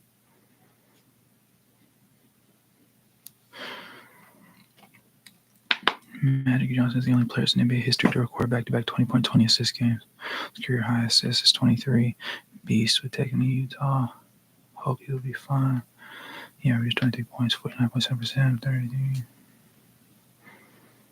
Nice. Nice. It looks crazier. It looks insane. You can slow it down a little bit. Yeah, dude. Yeah, it was a little bit more than 2 minutes. I'm not gonna lie. I was enjoying my moment on the toilet.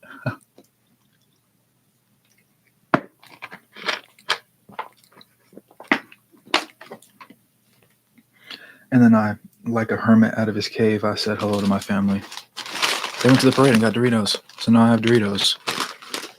I'm happy. So, hey, toilet moments can be nice. All right, so I feel really good about this Time to Respect the Utah Jazz video. And not only do I think it's gonna be a banger, but I also know for a fact, like, I have the numbers to back up what I want to say. Dang, this is the first time y'all are gonna watch me record. It's weird. It's gonna be good though. I'll do my best.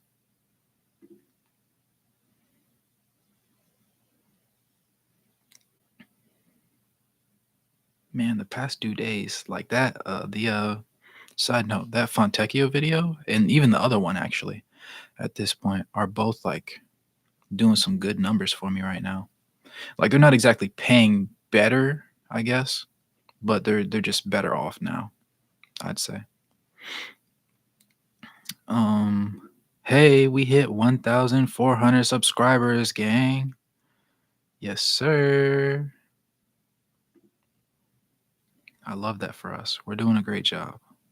We are doing a great job. I'm saying. Yeah. Oh, see, Tyson, you were just ahead of me. Yeah. I just check my analytics haphazardly.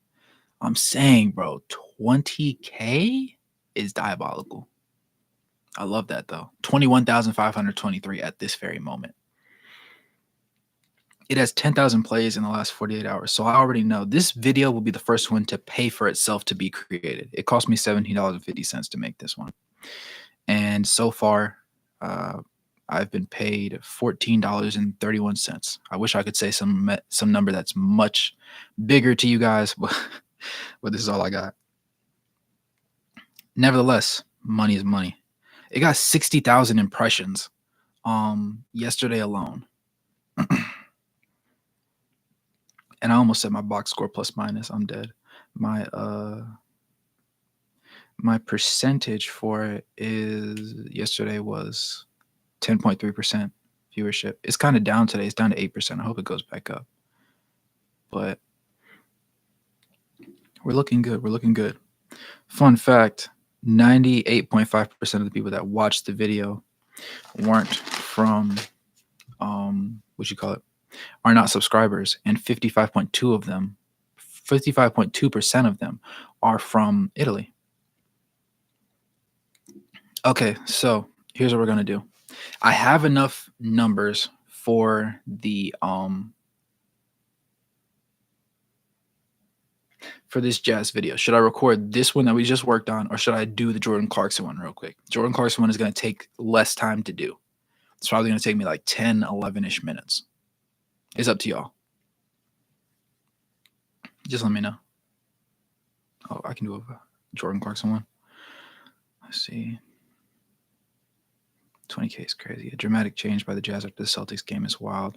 About the Jazz play the Celtics game, they would beat them. I don't know about beating them. On the road, I definitely feel a lot more comfortable because the Celtics at home they're a completely different team than when they're on the road. On the road, they're so human, but at home, it's just like they're the the a-holeness of their fans just pushes them to the brink every time, and they feel like they're afraid to lose.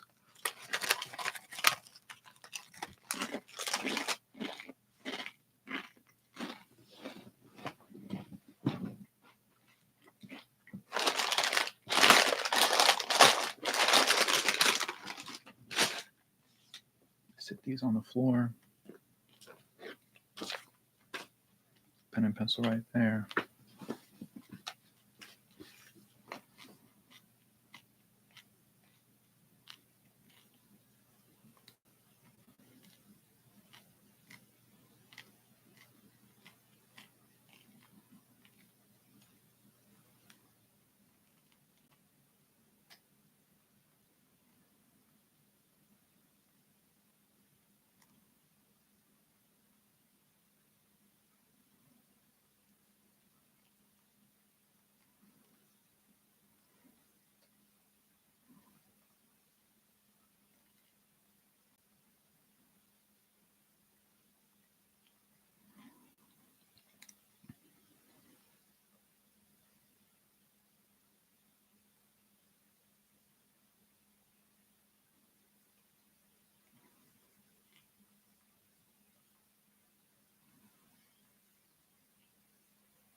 Okay.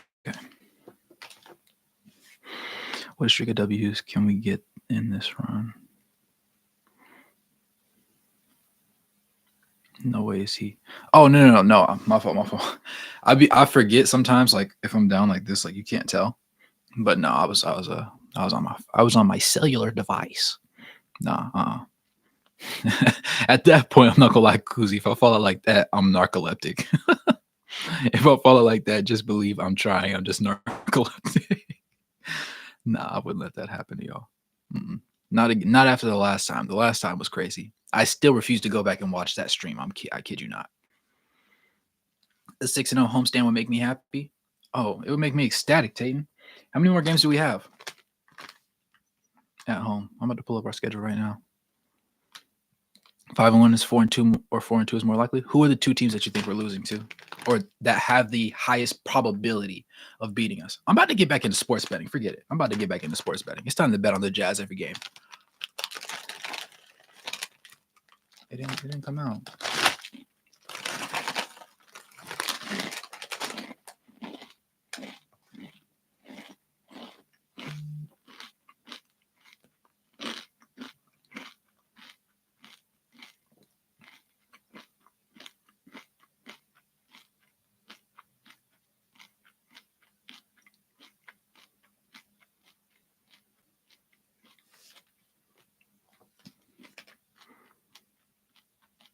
What about 10 or more? OKC or Golden State? You think Golden State can do it? Really? Golden State coming on the road to us, I don't like their odds. I'm not gonna lie. Stephen Curry hasn't been shooting well since January started. So if I trust anybody to stand on business, I trust what's his name? I trust Chris Dunn too. And I don't, at this point in his career, trust Klay Thompson more than I trust Colin Sexton. I definitely don't trust any of their forwards over our forwards, honestly, if I'm being blunt with you. I just think it's literally Stephen Curry and the weight that he's dragging. And it's like, it's his turn. Everybody was clowning LeBron when he had rougher teams, or he had people that just were underperforming. And everybody's like, well, you wanted to play with these guys, right? This is who they gave you to help, right? You want to help. This is the help they got you. Well, this is the team that Curry's been blessed with, and it's terrible. It's age, it's ragged, it's old. Really, I think the downfall started as soon as Draymond decided he thought it was a good idea to punch Jordan Clarkson. Like, that's something you just don't do. And it just like all kept going. Or a man will take y'all down.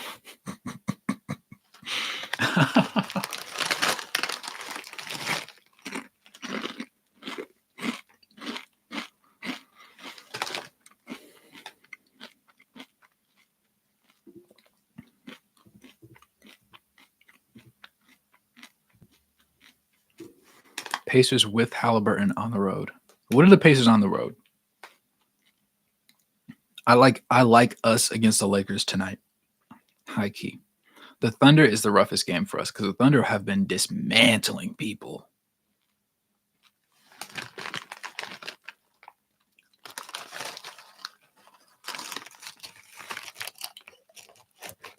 Oh.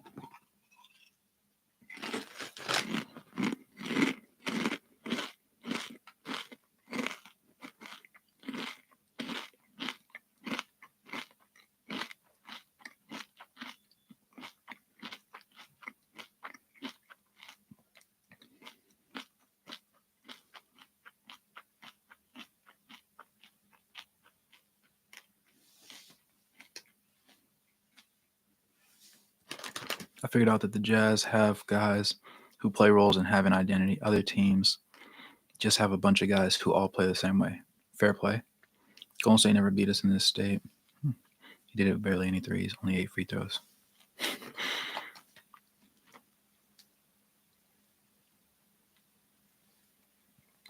I'm going to say this. Side note, Kyrie has been otherworldly since it started. He has been otherworldly, bro. Since the new year, he's averaging 29.8 points, 7.8 rebounds, 5.5 assists, and 2.2 steals, shooting on 51, 54, 86 splits. He's leading all guards in rebounds and steals since the beginning of the season. This is nasty. 7.8 rebounds? Kyrie Irving? I don't even know what his middle name is. If I knew his middle name, I would say his middle name with that one. 51, 54, 86 shooting splits? The unfortunate thing is once him and Luka together don't always pan out as both being able to put together these numbers because of Luka's heliocentric style of play. Kyrie Andrew Irving? 29.8, 7.8, and 5.5? He's different. Kyrie did. Yes, sir. Simply built for the moment. That's all I can say. Oh.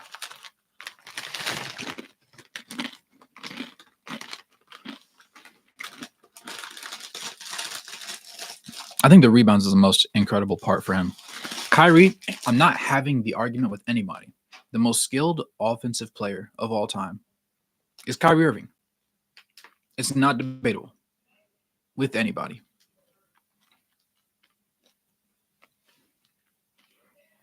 Call it what you want. Tyson, you out. Yes, sir. Take care, buddy. Thanks for tuning in. I appreciate you.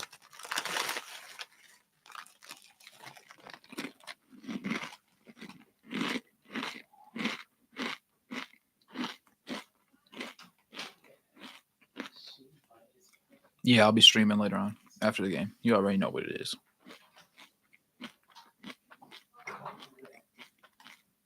The best ball handler, and it's not close in my opinion. Kobe didn't have the same bag though. Like, it's also difficult to discern truly skilled Kobe was because he did have a bag, but his bag also was not efficient because of his shot selection. And shots, it comes down to IQ and decision making.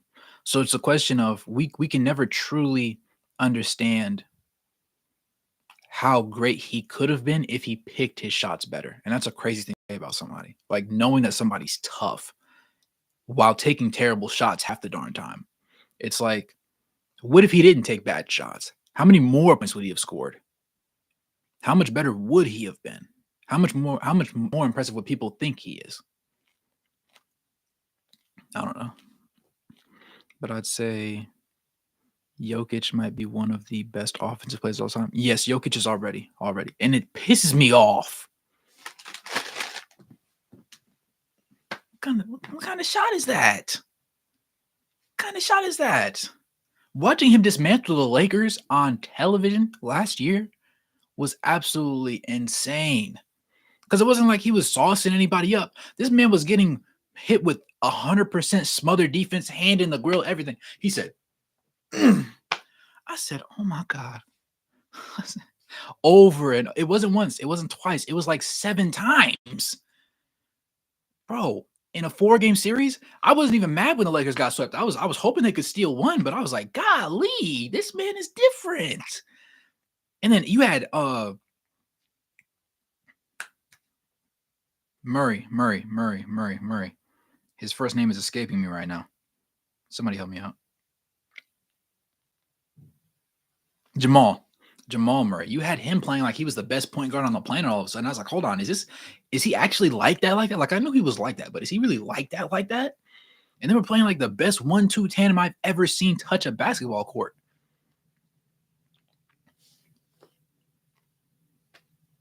Better than MJ offensively? Yes.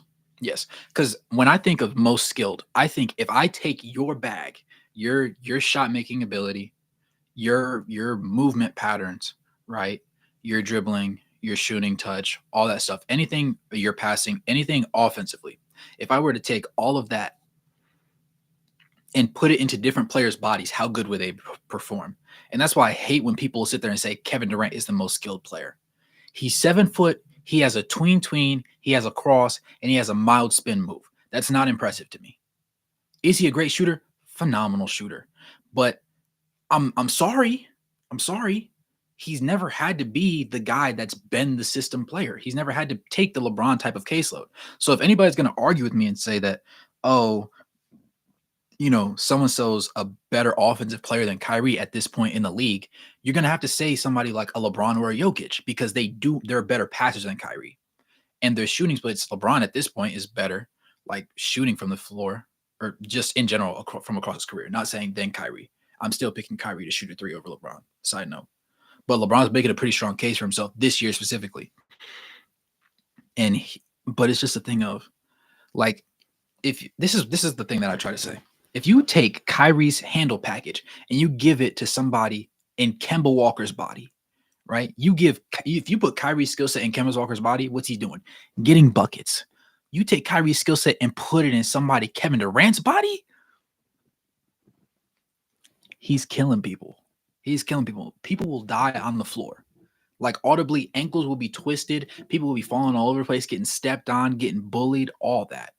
Crazy. Just the nastiest work you can think of is what would happen if you put Kyrie's skill set into somebody taller's body. But I see some people, they say Paul George is low key really tough. And I do agree, but Paul George is such a weird player to me at this point in his career.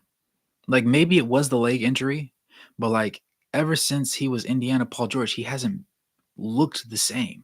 Like, yes, he's efficient from the field. Yes, he can shoot. Yes, he can dribble. Yes, he can kind of pass.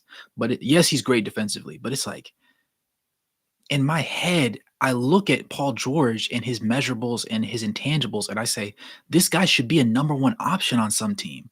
And then he plays like a number two option every game. Sometimes he has an explosive game, but like for the most part, it's like, I don't know what to think. Sorry, I didn't mean to go on that tangent. I don't know. Had a minute.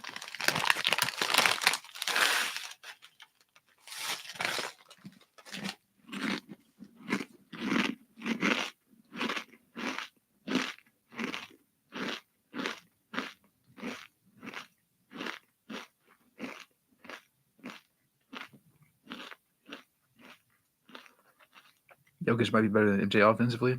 I'm willing to entertain that, Koozie.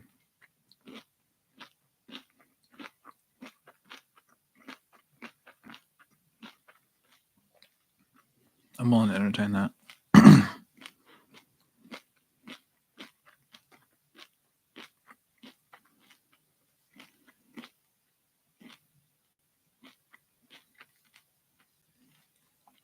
Yeah, I'm willing to bite on that.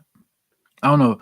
Well, Jokic is one of the only guys where you could say he will potentially be more important to an offensive system than LeBron James.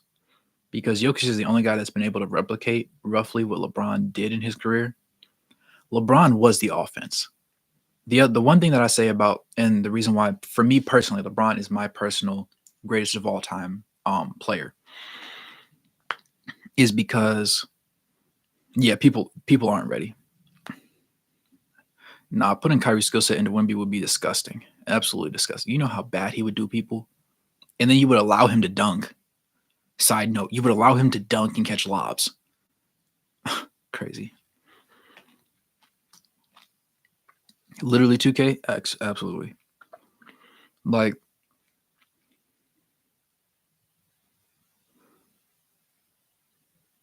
I mean, I would say the reason why LeBron, personally, for me, is my greatest of all time candidate is because he's always been a guy where he was the system. There wasn't you put him in the triangle offense. There wasn't you put him in the Princeton offense. Like there was no system that you put LeBron in and told him this is your role, just play your role. His teams were never like that. His teams were always LeBron, do everything well, and the other guys will fill in the gaps for you. Or we will surround you with shooters. You are the hub of the offense. Either you shoot the ball or you pick who shoots the ball. And that's why the pairing of him and Russell Westbrook was never going to work. Because if Westbrook isn't having a great night or the shooters aren't having a great night, Westbrook isn't going to be the most efficient scorer individually on his own in that sort of situation, which means LeBron is ultimately not going to allow that situation to occur. He's going to take over for himself, making Russ redundant, which made Russ look like he was Cheeks, and he wasn't Cheeks. He's been the same Russell Westbrook the entire career. It's just it didn't work alongside LeBron.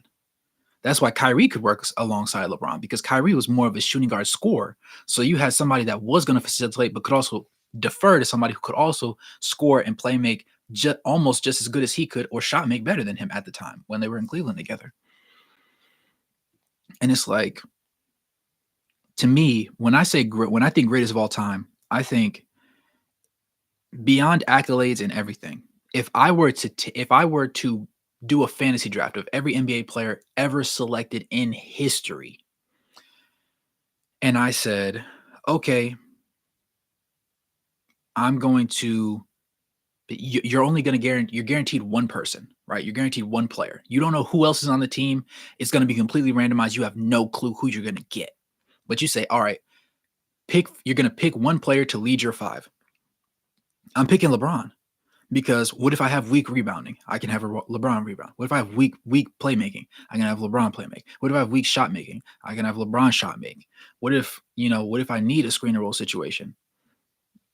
I can have LeBron run that. I can have LeBron do so many different things. And if I'm picking like LeBron now, obviously defensively, he's taken a step back. That's because of his age. That's to be expected. Honestly, he's still a better defender than most people could imagine being at 39 years old.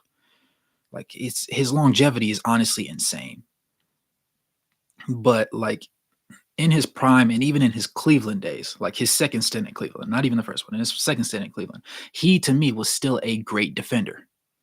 Like it wasn't until the Lakers and he started like actually getting real injuries that I was like, he's not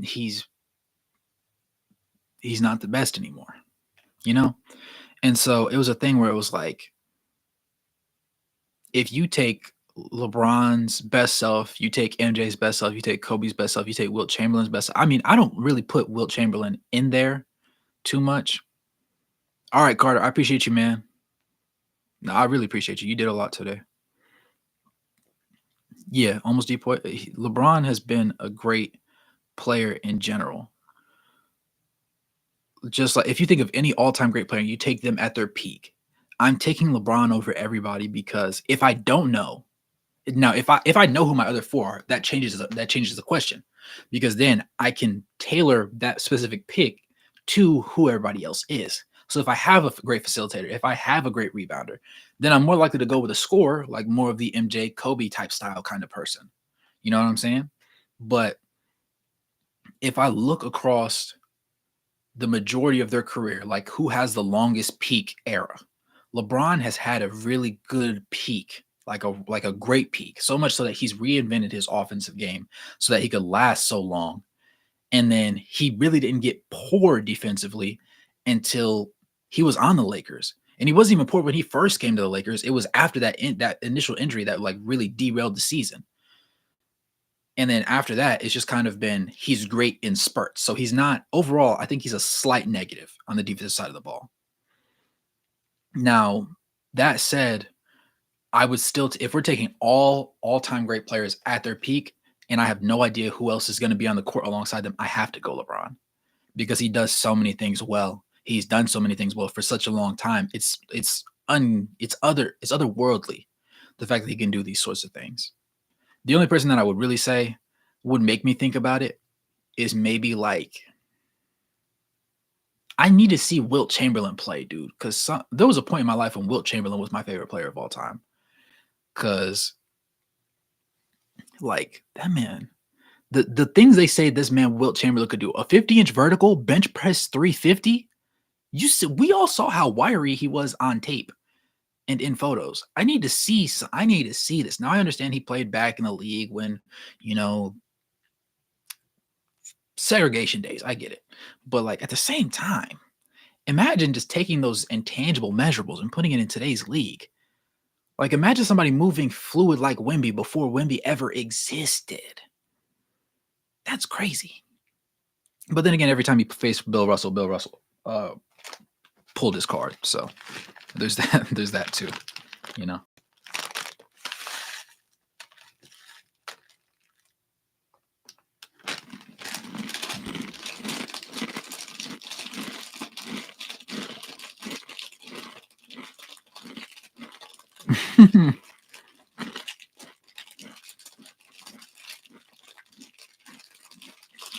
There's Monty. He said he's picking Jordan Clarkson.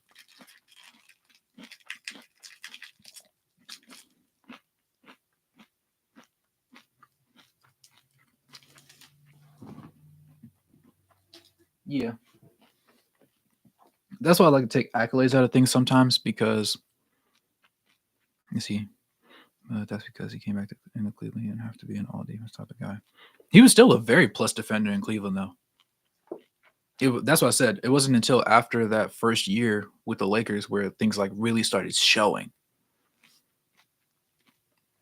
Yeah, and getting AD because he's never really had a defensive centerpiece the likes of Anthony Davis. Like the first versatile big that he ever played with that wasn't really that got turned into a versatile big was Chris Bosh. People don't give him enough credit for revolutionizing the game the way that he has. Chris Bosh was the first tweener type player.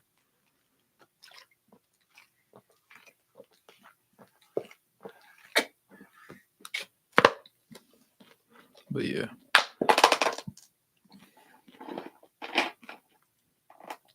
On my block, like on my street, me.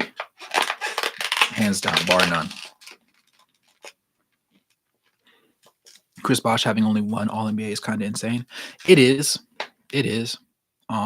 Forwards were stacked, and also he played a role that he's one of those people where it's like, think of it this way. Think of right. Hey, my block is. There's not a lot of people in this area, but like, none of these high school kids can hang with me. I know that for a fact. Because I also don't stay in the heart of Charlotte. Like if I stayed by like in the inner city, yeah, some of them kids would pull my card. I'm not gonna lie. I'm not gonna lie. I'm not one of those old heads. Mind you, I am 23. So I'm not that far from my athletic peak at the very moment. Maybe a couple pounds over, but I just have the knowledge and everything that a lot of younger players don't have, and a lot of older players just don't care to use. Everybody thinks it's just an offensive game. But it's like, if you miss more than I miss, I thought you were 16. I look that young. Oh my God, Monty. Catch my angles. I wish I could go back. If I could go back to being 16, you know how tough I would be? Bro, if I was 16,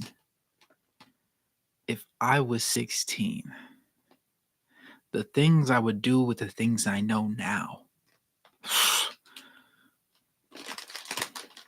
I do some otherworldly stuff. You see me on your ESPN top 100 and eventually on a draft board. Trust and believe. Trust and believe. There wouldn't be a day that goes by where I wouldn't be marking days on my calendar.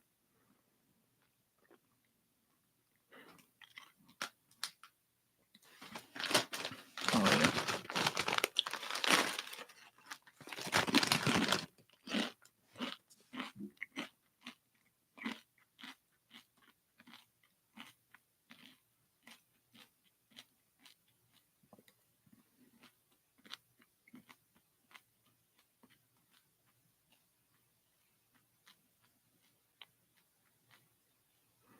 Bill Belichick will make $68,000 per day to not be working at the Patriots facility next year. Absolutely insane. To build the best team ever, you don't need a Jordan or Kobe on the same team. Yeah, one is enough. It just comes down to which one you prefer. Because if we're just taking everybody at their peak, you can't use progression, right? So we have to take Kobe with having the ability to hit a three ball, but also being incredibly inefficient. We also have to take Jordan being a great mid-range shooter and a great slasher, but not being a good three-point shooter because he never was, right? But then at the same time, you think, okay, well, if we were to extrapolate it across like years and years, we would assume that because of both of their work ethic, they would understand to be more efficient and learn how to shoot a three ball. But it's like, okay, but they didn't. And that's the thing that makes it a little bit difficult, if that makes sense.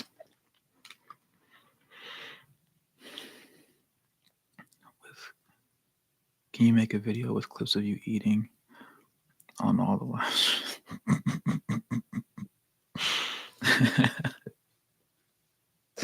Man, I don't even know where I would find them all. I don't know where I would find them all, Monty.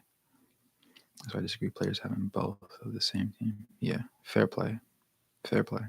But having Curry and LeBron on the same team isn't bad. Yeah, because they're two different types of players. Mm-hmm. It would be kind of like I wouldn't want a team with Jokic and Embiid. I could do Jokic and AD, but I couldn't do Jokic and Embiid because of their particular play styles and the fact that Jokic is just simply the better passer.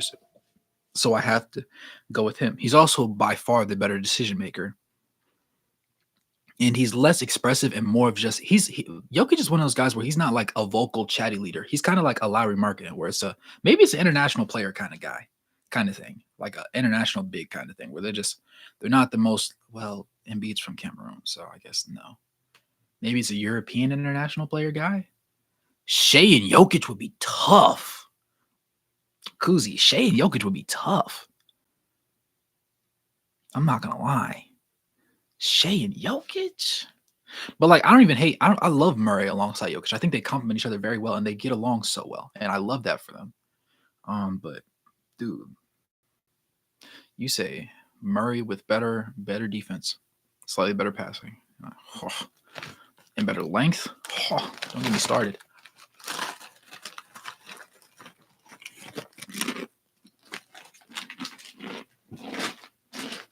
All right.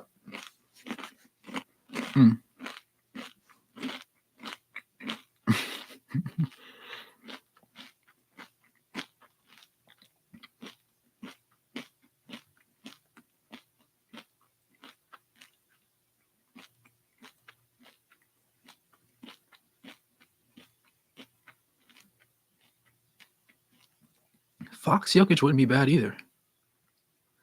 Fox Jokic would not be bad either at all.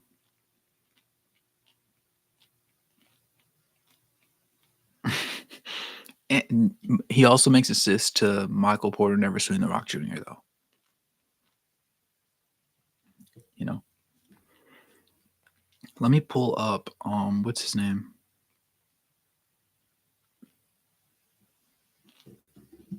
Jordan Clarkson.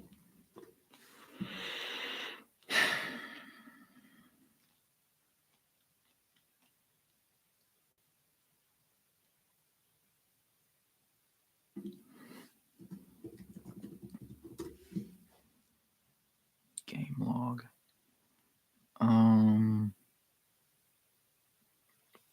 When did Jordan Clarkson get injured and come back from injury? Was it December 11th against OKC when he got hurt last.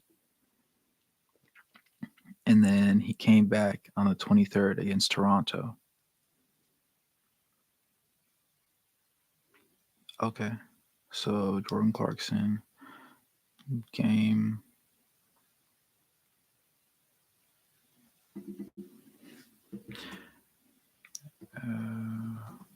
averages since 12/23/2023.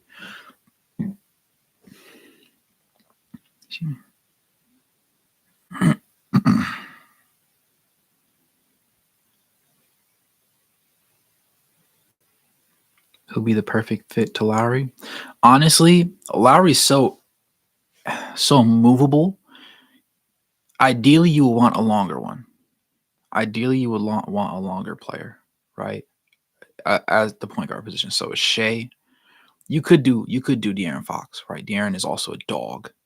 Um, Tyrese would be okay, but then you'd have to deal with Tyrese also being paired with Colin Sexton in the backcourt, which isn't most ideal. Not because Tyrese doesn't have the size, but because he just isn't the level of intensity on defense that you would like him to be. So that leads me to think that I might go. DeJounte Murray could work. But I think Shea, like, it doesn't get better than Shea, dude. Especially if you need somebody that's going to be very good defensively. It's not like you can put LaMelo Ball there. Unless you want to go Lonzo, but Lonzo's offensive back for himself personally isn't elite. Shea's is. Shea's can get his and then dish. That's the only thing. I don't know. I guess Shea would be perfect. What's up, Logic? Yo. How's it shaking, my guy? I'm acting like I'm not about to be live streaming in 10 hours. Haha.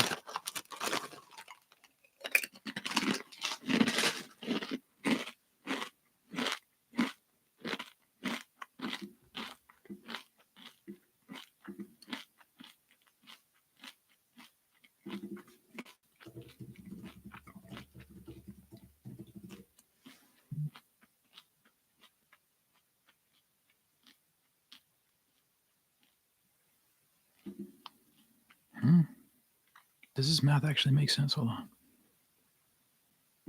11 plus 19 is 30. Jordan Clarkson season stats. How many games has he played in? He has played 30 games. Okay, so these numbers are accurate. All right. Originally, I had a basketball event that I was going to wake up and go to, but they ended up canceling it. So I was like, you know what? I'm feeling really motivated. I'm going to put together a video on live with the help of the boys. James isn't in here right now, but James was a very big integral part to the, what did I say I was going to call it? It's time to respect the Jazz for that video that I will be recording. That will be the second video that I'm recording. This first one is going to be Jordan Clarkson because it's just easy to do. It's not difficult to do at all, honestly. How many jerseys do I own? 1, 2, 3, 4, 5, 6. 6. Yep. Jet, I have Colin Sexton. Underneath Colin Sexton is Lonzo Ball, Bulls jersey. Larry Markkinen right behind me. De'Aaron Fox right there. I have a Nick Batum jersey signed by Nick Batum and Michael Kidd-Gilchrist. Back when they were on the Hornets. And then I have a Cleveland Colin Sexton jersey, which was the one that I used to always have like sitting right here. Thought it was 2 hours ago, then checked. So it was only 2 hours ago. Thought I'd see what's up. Oh yeah, no. Just putting together video ideas and stuff like that. Trying to make stuff happen. I'm not that special, Monty, but yeah, if I ever see you, of course I give you mine. Nah, I wish Batum gave me the jersey. Nah, so my parents had the jersey, and like the Hornets used to have like their little media day thing. And so at the time, my favorite player of all time is Michael Kidd-Gilchrist, because growing up, it was just I'm really big into defense. Like I appreciate offense more now than I did before. But like before, I was a really big defense guy, and I watched this man as a rookie and just developing, just always his shot not falling, him always getting buckets, going downhill at the rim, slashing, or catching a lob, or out of a pick and roll.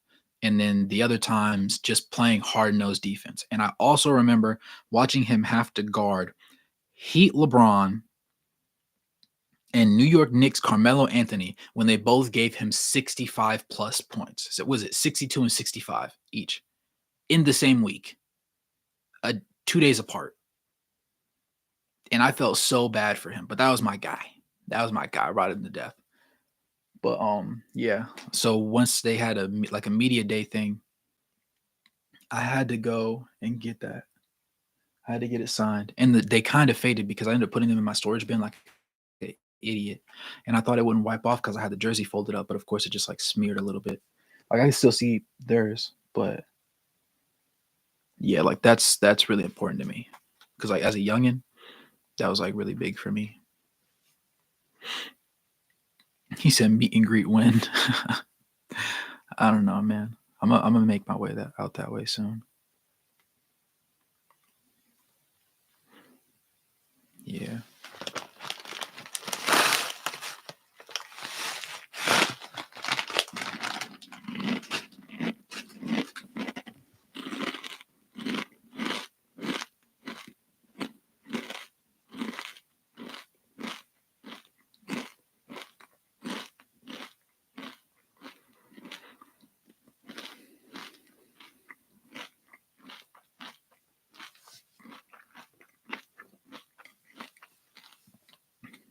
Most of y'all stay in Utah though, so it'd be easier if I just went over there.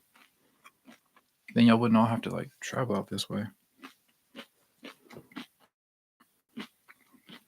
Dumbest contract in NBA history. The worst contract in NBA history has to be Luol Deng's contract. The last one he signed, dude. That thing, he was fleecing everybody for millions while not playing a lick of basketball. And it was never like, honestly, I never thought he deserved the contract to be with. Now, he wasn't a bad player at the time, but he was not anywhere near the contract that he signed for. And then he just ended up being bounced around the league and not playing at all. And I was like, dude, he's living the life right now. But yeah, definitely that one. I also don't think Jaylen Brown is worth $300 million, but at the same time, you couldn't allow yourself to walk. That was contract in Jazz history.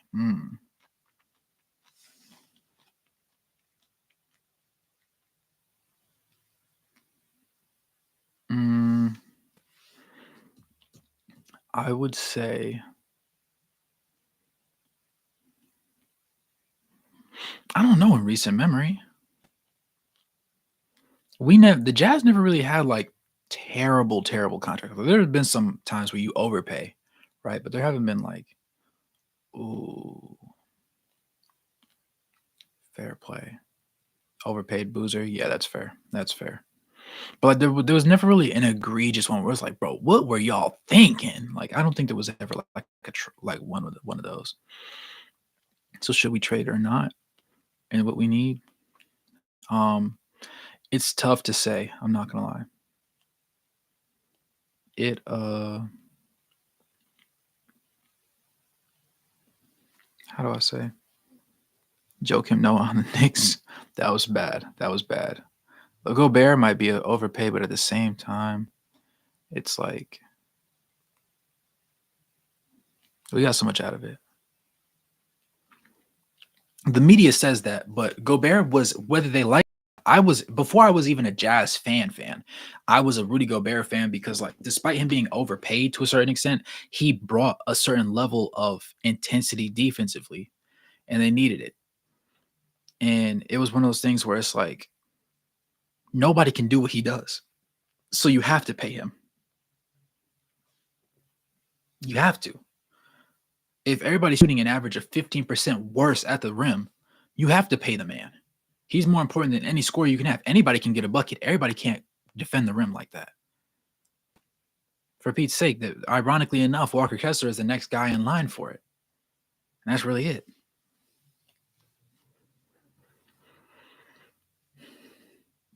People crapping on Darvin Ham a ton these days. Then again, people crap on every other coach that deals with LeBron. I wonder how bad of a coach Ham is. I'll say this. Ham does some questionable things. It's almost like he's trying to change the identity of the team. And I understand, and there are growth periods. But the thing he had to understand coming in as a Lakers head coach, not even just as LeBron's head coach, but as a Lakers head coach, they don't like losing.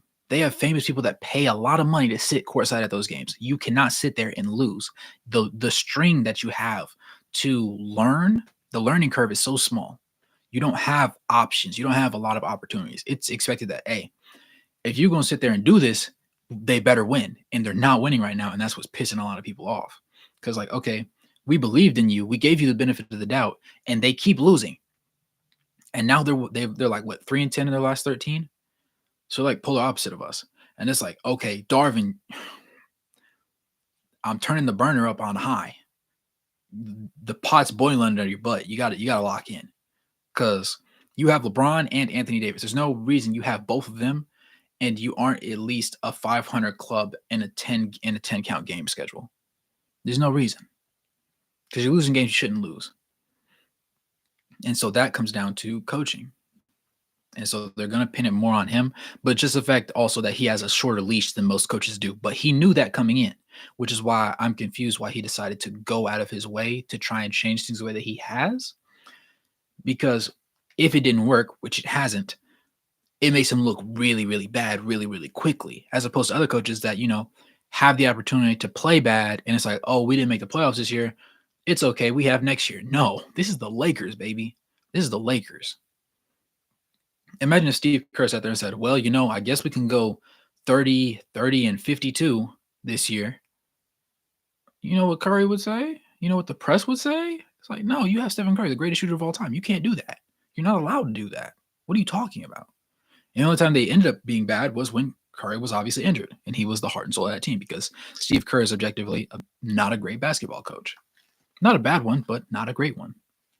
Just blessed, honestly. Gobert got traded, so we aren't ever paying him. Fair.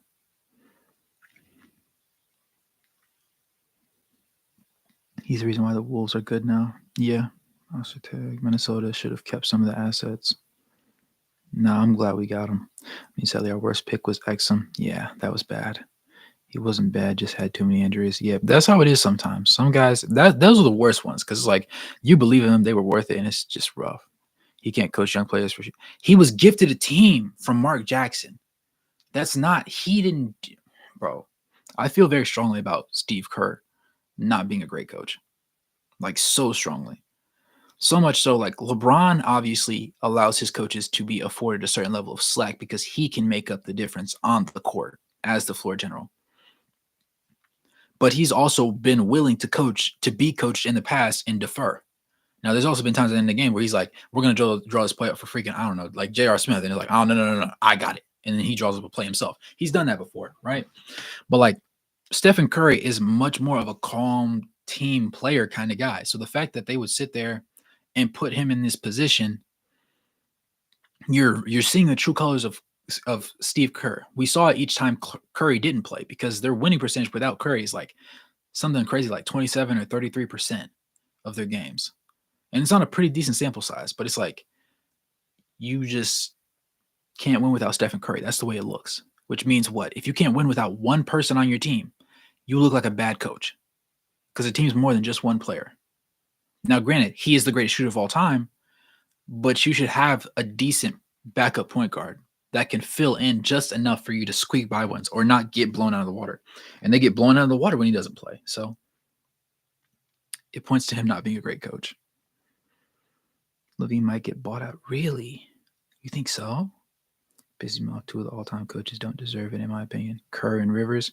Rivers is an interesting situation. I don't really know what to think about him sometimes because he pissed me off. I used to love him when he was a Clippers coach, but then it would always be Blake Griffin gets hurt in the playoffs. Chris Paul gets hurt in the playoffs, and we never got to see Lob City really be what it was, bro. Lob City was genuinely awesome basketball. I think that's where my nostalgia behind Doc Rivers is, but at the same time, yeah. He doesn't really have that many accolades. It's just, yeah. I don't know. Maybe I'm bugging out. Oh, yeah. Jordan Poole. No, they don't anymore. I want the NBA to give me a contract and then buy me out. Facts. Say that again for the people in the back, Monty.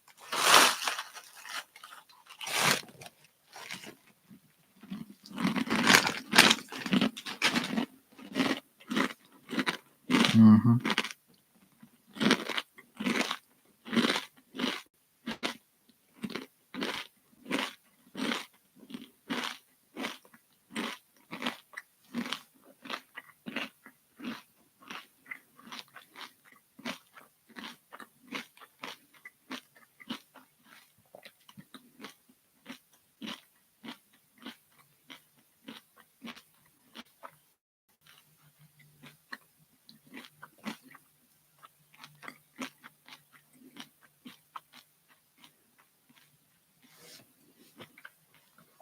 chose Draymond over Poole. Honestly, I don't know who's worse. Draymond should have never put them in that position to begin with. This dynasty fell apart because of two things. Draymond doing that stupid thing, and just because of the physicality that he seems to bring. I don't know if he thinks he's Dennis Rodman or what.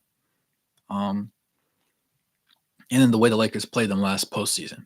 Because the Lakers took their last good season, and threw it in the trash. They said, this is as far as you go. That's what LeBron and AD said. This is as far as you go. We love you to death, Steph. You are the greatest shooter of all time. But it's over. Good night. And they put it to rest. And then Draymond being old and everything just didn't pan out in favor of anything. It's over with. Just how it is. Glad Jerry and Pop made the list. Two of the coaches who did it for so long and left an impact on the league. Absolutely. Absolutely. Mm-hmm.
Okay.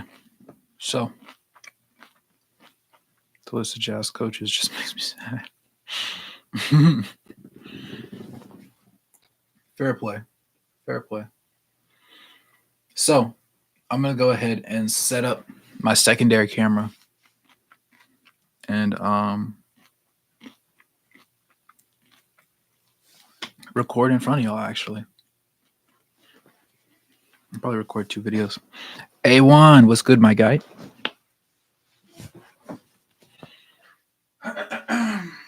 Oh, my back. Sorry. Old man noises. My apologies. I just realized that since I have this mic plugged in to my computer for the live stream, I won't be able to use it for the video, which is fine.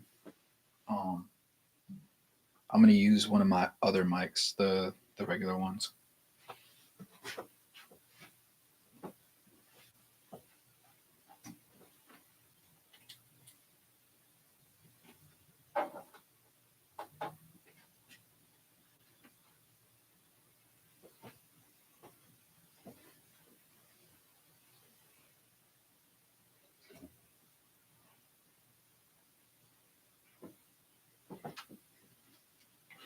Running it back to the vintage Wraith Hoop days. All right, cool. All right. He said back problems at 23. Now I was just stretching out.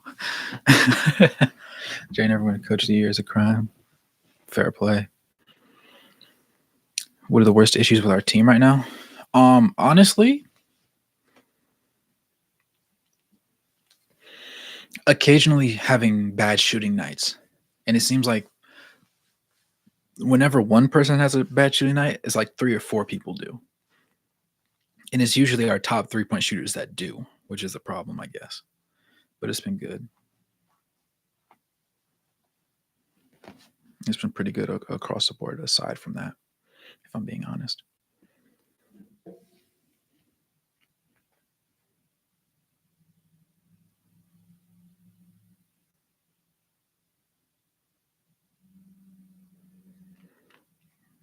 No consistent shooter at times. Yeah, that'd probably be our worst part.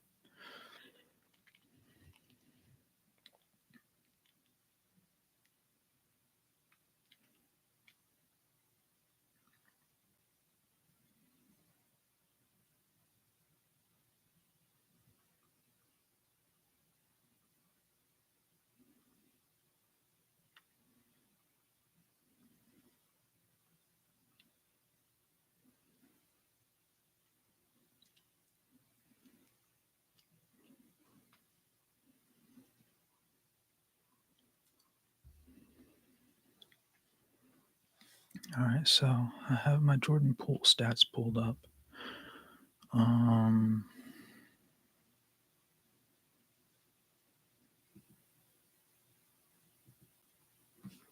what else do I want to do? Living in Cedar, Utah, Mitchell Reese. What's up, my guy? He said, "Is there a part of recent Jazz play that is unsustainable? They're rebounding well, they're assisting well. The biggest thing is shot making.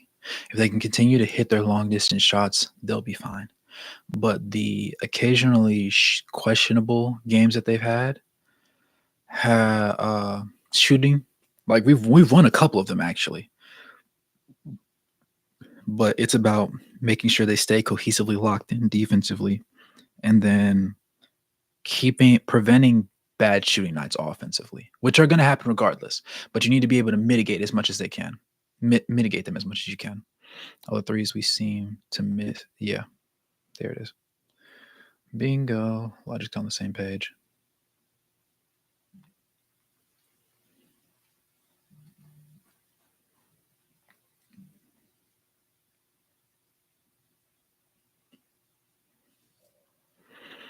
All right, so it's about that time. Why did my TV not cut on? I can't. I need to be able to see myself. I need to see how pretty I look. Oh my gosh. What's going on here? Oh, okay. I was about to say. All right. That's a pretty good angle. I like it. I like what I'm seeing. That's good stuff. Looks like my camera's tilted. Is my camera tilted? I think my camera's tilted. Hang on, guys. I'm about to adjust y'all. Okay. Alright, so that's more even, but that means I have to zoom out a little bit.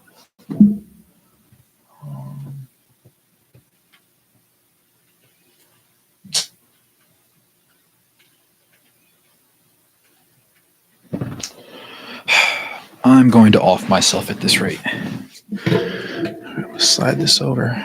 Slide my camera over. And that did not solve the problem at all.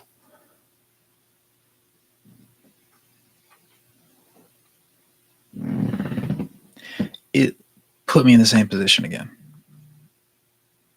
You know what? Fine. It's okay. It's okay.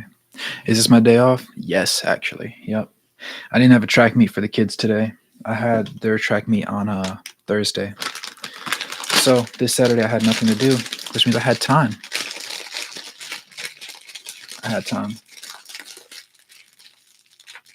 not gonna lie. We've been live for like 2 hours, almost 3 hours. This live stream might make me $2, actually.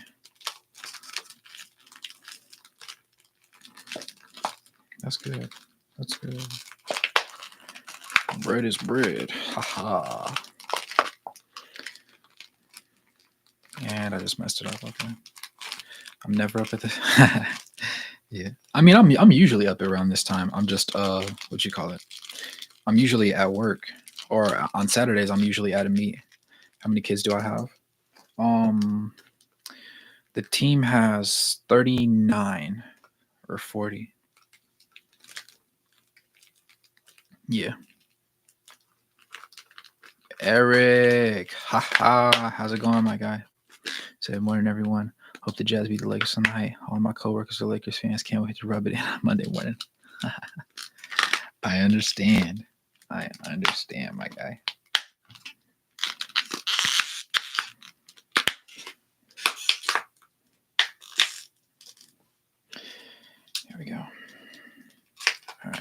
Making $1 per hour, you're rich. Hey, that $1 is going right towards my editing fees. Cost me $20 to produce a video.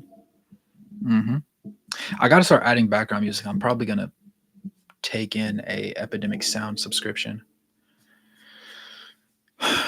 Probably next month, honestly. So we'll see how that goes, but we'll be good. We'll be good.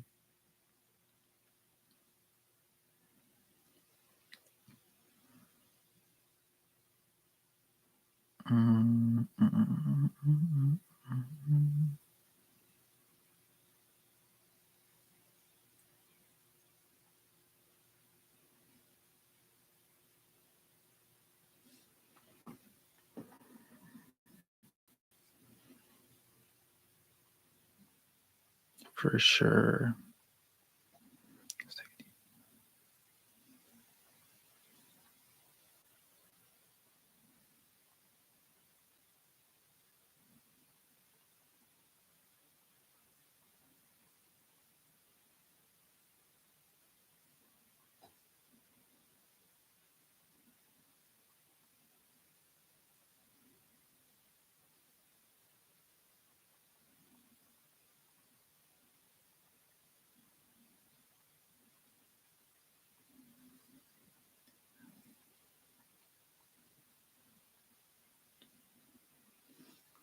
Kuzi, my guy. Thank you, brother.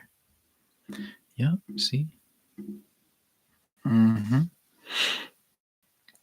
said you think that can continually make up. Wait. You think that can continually make up in the paint when their shooting isn't going well?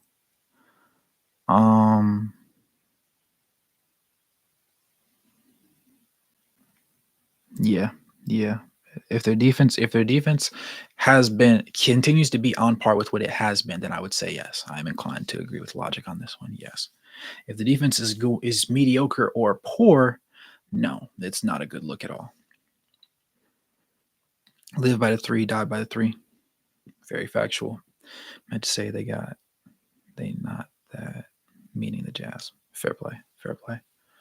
You know what's cool? I thought I was gonna have to set up my second camera, but actually I'm looking at this camera. As a matter of fact, I'm gonna show y'all. Let me know if y'all can see this. I think y'all should be able to see this. All right, so I have my TV set up right there, and I have like my production equipment alongside my candles, my lovely candles. But like I thought I was only gonna be able to use my thing for one, and I can use it for both. So that's really cool. Nope. There we go. Yeah, it's really cool. And say they not mean. Oh, okay. I wonder how Ainge will go about this deadline. This team has me wondering if we're closer to competing than our previous thought. We definitely are. I will agree with you on that one, Eric. We definitely are closer to competing, like for a deep playoff run. I will say that. Like we're literally one piece away, but it's like who do you trade away for one besides THT because he's out of the rotation? Because if you trade away somebody that's in the rotation and it messes up the rotation, well, now you just went back to square A, and now you're really struggling again. It's like, do you want to take that risk? And if you think you're going to take that risk and it doesn't pay off, how long will it take you to recover? That's just one of those things. He said behind the scenes footage. Yeah, I mean it's only 8, 9 of y'all in here. You know, y'all obviously rock with the channel if y'all in here. No judgment zone. Yeah, that'd be real. Jazz have heart behind the scenes.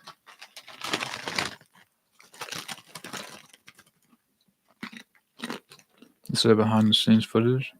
Fair play. Mm-hmm.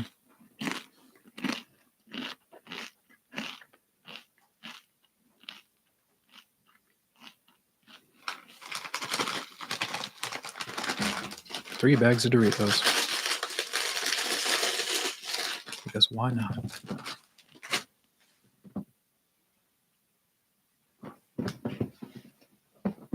Oh, okay. I'm making sure. Matio's ribeye.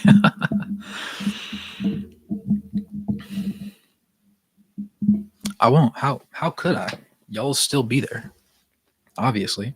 Y'all will be the most active people in the chat like y'all always are. It's gonna be impossible.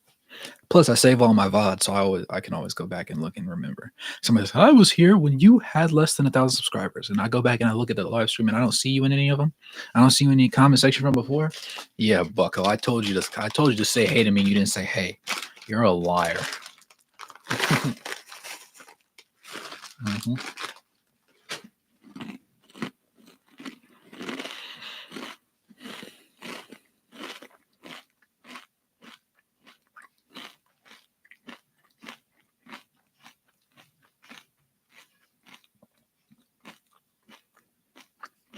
But yeah, definitely not forgetting anybody. Sexton has been great. Don't think we should let him go. Agreed. THT, I'm not sure what we can get from now. I think some team values the abilities that he has and we'll be able to find some partner for him. It probably won't be the most ideal, right? But it'll be something and we'll accept that for what it is, I think, personally.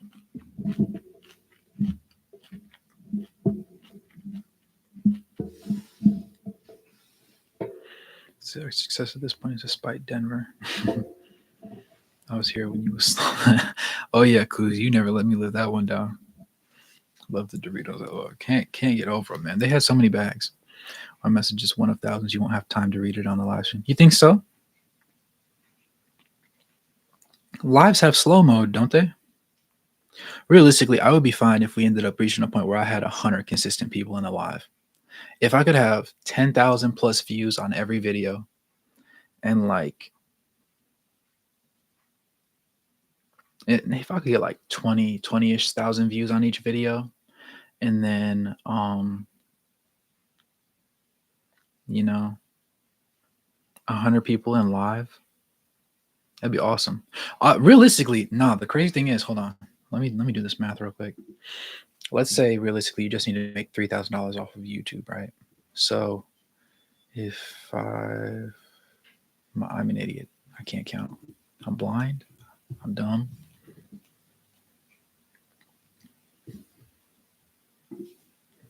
Google, instead of using my own brain, I'm going to use Google's. 3,000 divided by 5 is 600. If I could convince 600 subscribers to if I could convince 600 subscribers to, my brain's quitting on me.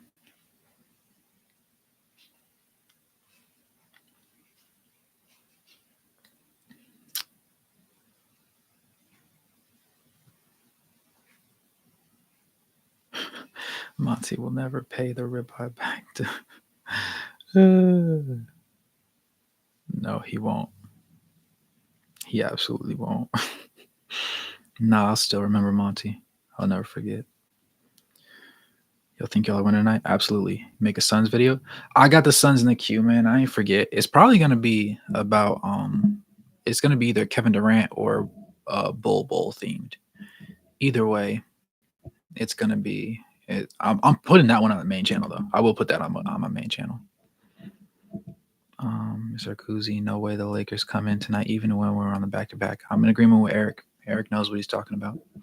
But yeah, if I could convince 600 people, right? Let's say I get to 10,000 subscribers at the end of this year. If I can get 600 people to become channel members, I can quit my security job. And I can take continuous trips to the games with that money. Because I get at least $3,000 off of that. And I live in a more not an upper class, but like one of the higher middle class areas where like houses that should cost like $250,000 cost like $600,000 just because there's no crime over here, in that kind of area. So $3,000 wouldn't go insane, but it would definitely be more than I make with teaching and coaching on a monthly basis after taxes. Crazy stuff, right?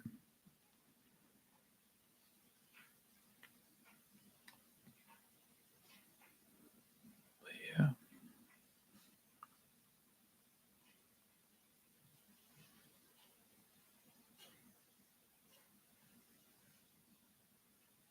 Mhm. He said, "But people need security. You can't abandon them." It'll be like Batman retiring, huh? That's what we're thinking.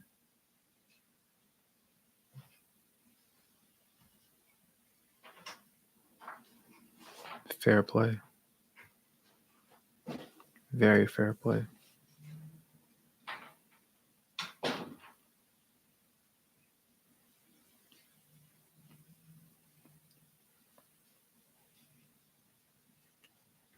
Mhm. All right, I procrastinated long enough and eaten enough Dorito chips. I'm about to go ahead and show y'all how I cook up these videos. So I showed y'all the background thing. So y'all saw like a little monitor. Basically, on that monitor, I have camera 1, 2, 3, and 4. I only have 3 cameras. I only really use 2 of them ever, and I usually use them on the podcast. So I don't really use them when I do these type of videos. Where is this? This part? Okay. But with that being said, I do have the privilege of being able to use the exact same camera that I have you guys ported into right now. So, what I'm likely gonna do is I'm gonna use one of my old school mics. Anybody, all the OGs, y'all remember when I used to sit over at my computer and I used to be talking and I had my hair like all out and it was dark in the background. You just saw like the lights. I used to have like L, an Akatsuki Cloud, Vegeta, and I'm talking in the mic like y'all could hear this one, and something else, uh, Itachi, all in here, and they were like glowing in the back. And I used to be sitting there with my hair all out, just sitting in the corner, just talking to the camera while holding the mic. I'm running it back to those days for this video. That's the vibe we're going for.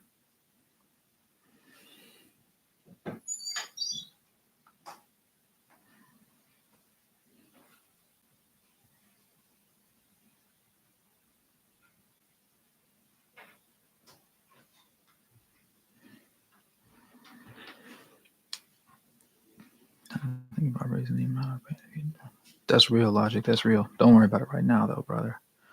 I mean, as much as I would appreciate it, it would just end up going into channel videos. As a matter of fact, between you, Lee, and is it Carter that's also a member on the Buy Me a Coffee website? All 3 of you guys paid for one of the videos to be made this month, and then you, Tayton, and Lee on YouTube paid for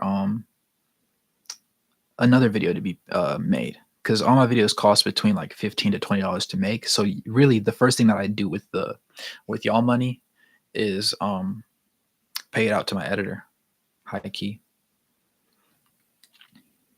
He said, we need security in Utah so you can get a job here. I got you, Monty. He said, let me think. Oh, I didn't know that unscrewed.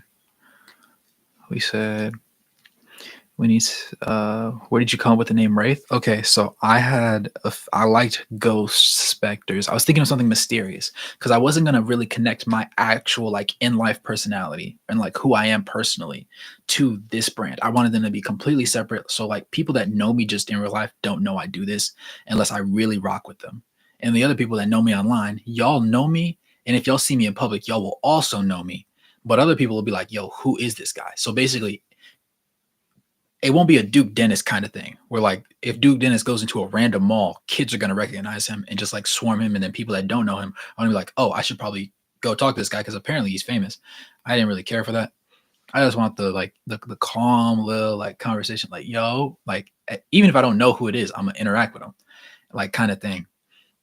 I think the first time in person when being the first person, like my first like in-person interaction with somebody recognizing me from a YouTube channel and I don't know them in real life, like I've never met them in real life, I think that's gonna be pretty cool.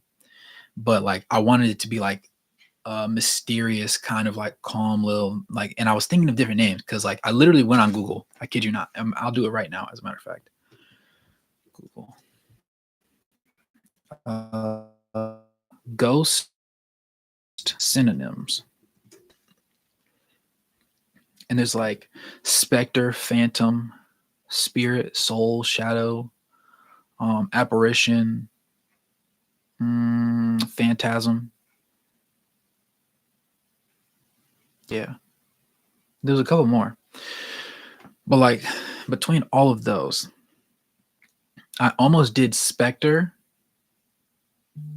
and I thought about Phantom. But instead I think my when you become a member of the channel, I think you become like you joined it's like Wraith's Phantom Troop. So I think that's what I decided to switch it to.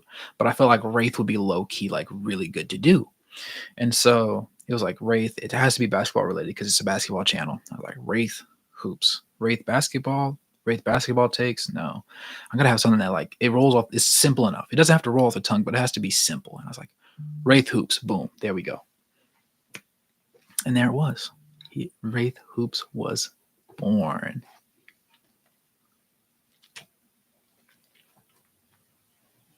Mm-hmm. That's a throwback.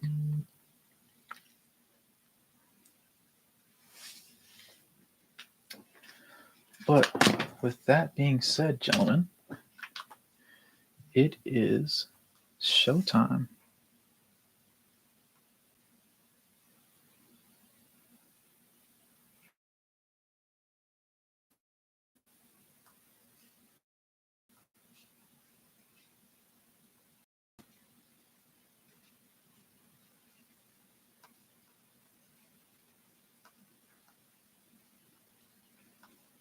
Nice. Hold on, Lee. Fuck. I'm so used to Lee being the person that does this. Logic, why would you do that? Logic, isn't that the one that I tell nobody to become?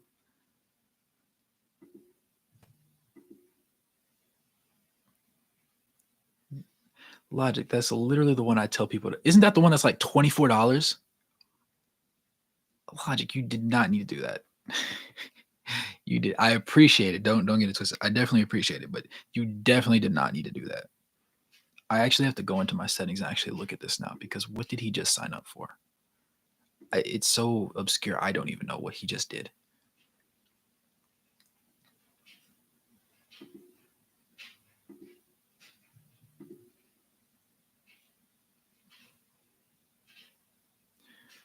All right, I'm about to look at this right now. What are my tier levels?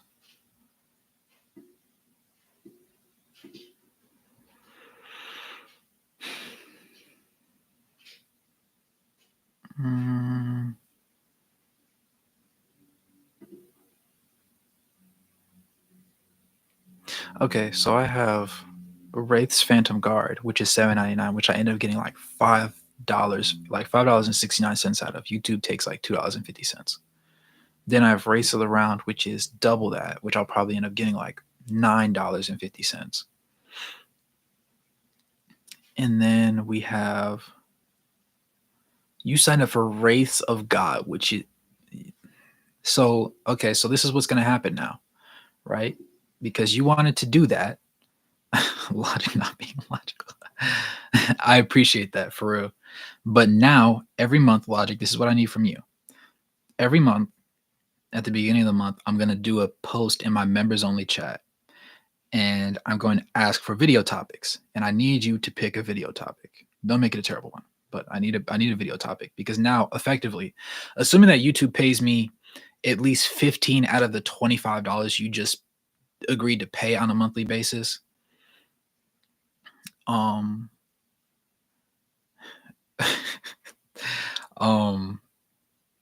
you will effectively be paying for an entire video yourself, right? So I need you every month to have a particular video that you would like dedicated to you. And then obviously at the end of the video, I'm going to start shouting out my channel members, the ones that for whenever you guys pay for a video, whenever you guys' money gets used towards a video, I'm going to start shouting y'all out at the end of videos. But obviously now you are literally paying for an entire video. So yeah, keep that in mind. Kuzi said, "Oh yeah, before you go, what's your favorite NFL team if you have one, or do you think who will be the Super Bowl? Who's in the playoff picture right now? I remember the Bengals got bounced. NFL playoff schedule. Browns, Texans, Dolphins, Chiefs, Steelers, Bills, Packers, Cowboys, Rams, Lions, Eagles, Buccaneers. I'm so used to NBA. I was like, there should be one more game.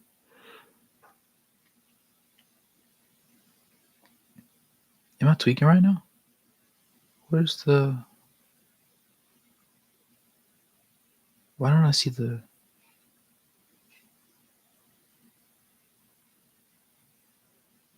The 49ers didn't make the playoffs? Wow. Am I an idiot? They did? I'm not seeing their game. I see Rams. I went on Google as well. I see Rams, Lions. No, because first round bye. Yeah. Okay. Yeah, because this thing says on Google, it says divisional round to be determined. So who's the other team that has a bye then? The Ravens are the other team with a bye. Would I like to see a Ravens 49ers Super Bowl?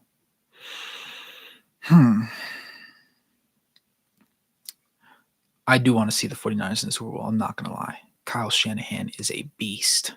He's a beast. He's a genius. I'm not going to lie.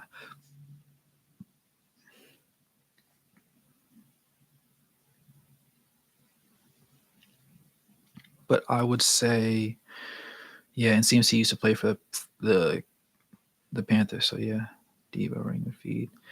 Give me 49ers because of their elite coaching and well-weaponized team, as well as I'll pit them against either... Could the Bills do it? The Bills could do it. I don't want the Chiefs to go. I don't want the Dolphins to go. Give me either the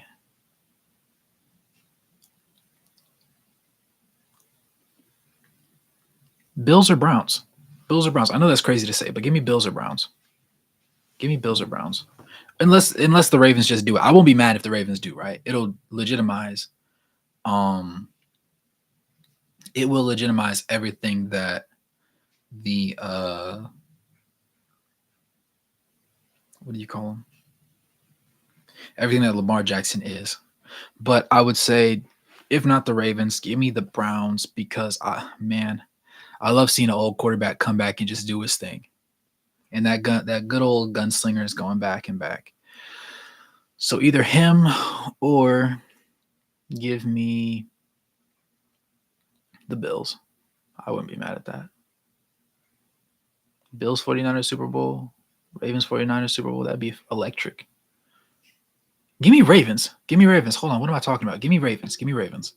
Because from a pound for pound skill set setup, I like the way those teams match up. I don't think it's going to be a blowout either way. I'm predicting both teams score less than 30 points.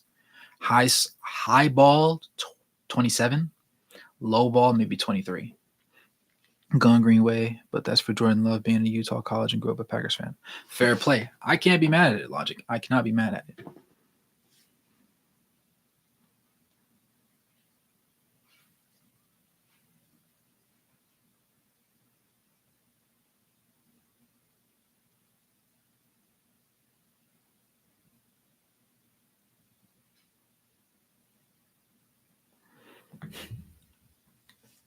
'49ers lost to the Ravens 33-19 on Christmas. Really? I do remember them talking about that. I didn't watch the highlights for that game. I think that it would be a spicy game in the Super Bowl. I think it would be. Low key. But since I have y'all boys here and we've been going for literally 3 hours, I have probably an hour and a half left of free time.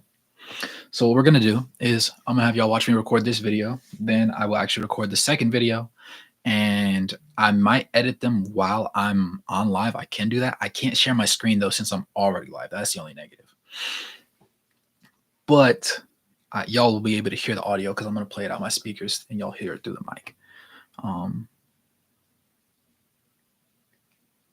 And yeah, we can do that. For sure.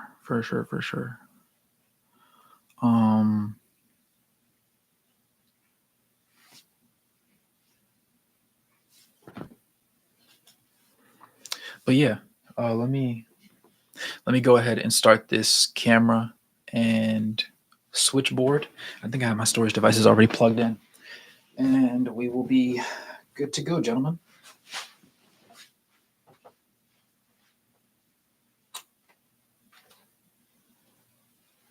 All right, cool. Make sure it is recording the right mic. Cool. All right.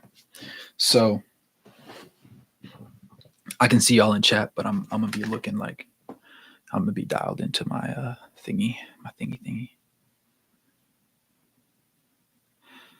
Tayton, real quick. So there's the regular one that you all had before, the $7.99 one. There's a one above it that's $14.99, and there's one that I jokingly say nobody should get because you're actually kind of crazy if you do, and it's a $24.99 one, which effectively means that you're paying for an entire video. Like every month, your money will literally cover an entire video for me, which is crazy. That he would do that. I mean, not crazy because I think he does genuinely appreciate the content, but it's crazy because like I didn't think anybody would actually ever do that. Like that's something Lee would do, which is why when I saw he picked that one, I was like, my only brain cell that was active defaulted to Lee being the culprit. All right.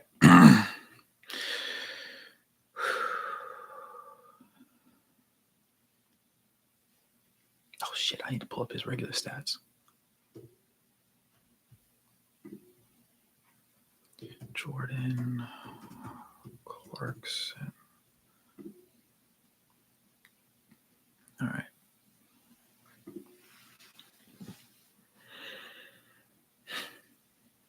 All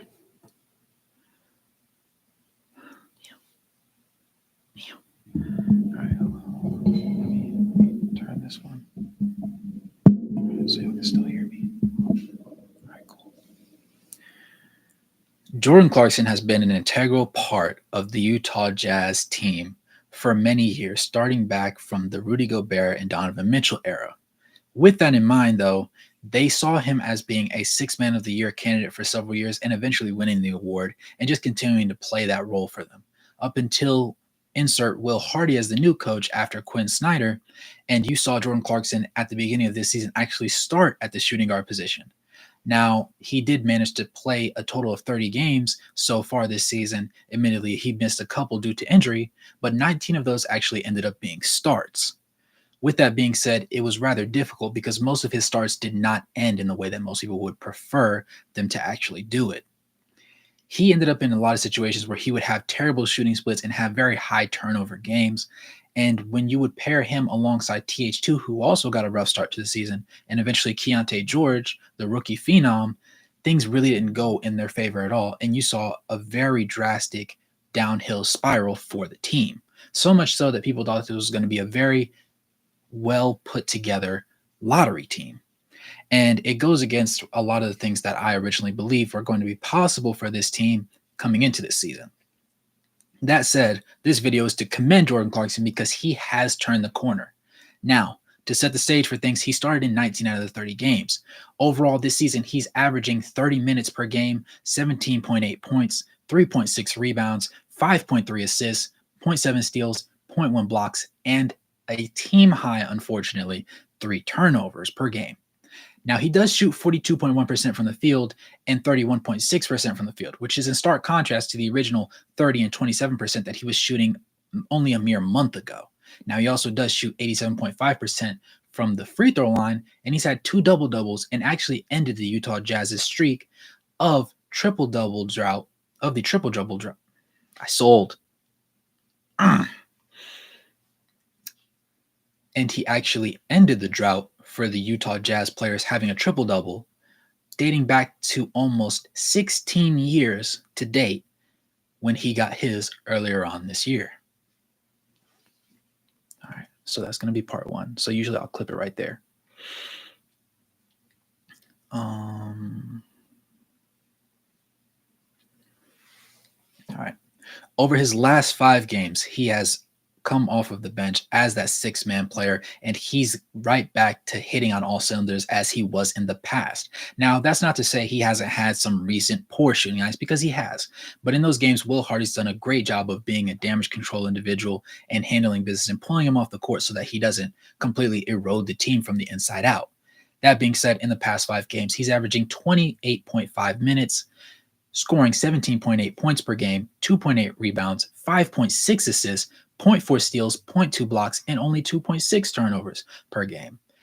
Match that with his 47.1% from the field and 35.7% from the three-point line to go along with 86.7% from the free throw line, and you have a much improved version of Jordan Clarkson that we all came to know and love in the past. Now, this does promptly over the past couple of games, and if he can continue to replicate this success over the rest of the season, put him in a position to be a genuine six-man of the year candidate. And it will be very interesting because he has won the award before, deservingly so, and he's finally put himself into a position where you know for a fact Jordan Clarkson is not necessarily a starting shooting guard candidate. He is, however, going to be somebody that's going to fill up the points and go at any opposing defense, regardless of who you put in front of him, which is exactly why he's able to feast against second units so frequently. From there, okay, so.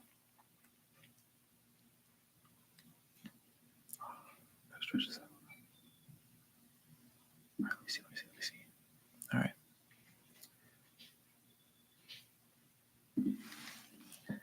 Now, before December 23rd of 2023, he had played in 19 games for the Jazz. That was a rougher stretch because that was when the Jazz were losing the majority of their games. He played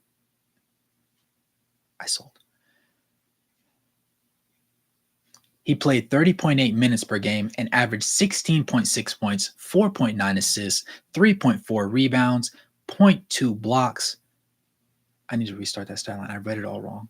On Stats Muse, it like really throws things off. Before December 2023,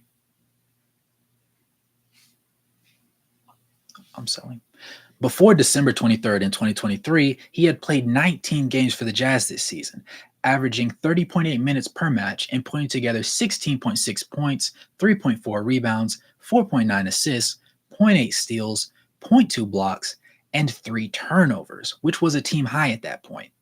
He also shot 6.1 for 15.2 in field goal attempts, working him out at 39.9% from the field, and was 1.6 for 5.5 from the three-point line, which works out to 29.5%.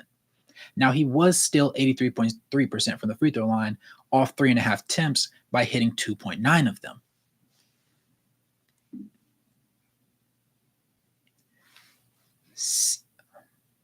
However, since December 23rd of 2023, he has played in 11 matches, all of them coming off the bench, and he's averaged now a high of 19.8 points in 28.6 minutes of action. He's also tallied in 3.9 rebounds, 5.9 assists, half a steal, 0.1 blocks, and 3 turnovers per game still. But it's accompanied alongside 6.9 for 15.1%. It is accompanied with him shooting 45.8% from the field and 34.8% from the three-point line to go along with 93.5% from the free throw line. Numbers aside, Jordan Clarkson has greatly stepped up his play since being on the bench, and his effort on defense is also showing through a little bit more. Overall, in the wins and losses, you're seeing a different version of himself, so much so that since December 23rd, he has totaled an entire box score plus minus of a plus 88. Now, previous to that, when they were experiencing their extreme losing streak, albeit over a few more games, he was actually a box score plus minus of a negative 35. Now, the issue with that is simply effort, the lineups that were being ran, and then his inability to be consistent and score against the top-tier premier shooting guards and point guards, and even in some situations, the switches that allowed him to, in an ideal situation, handle small forwards and power forwards with ease.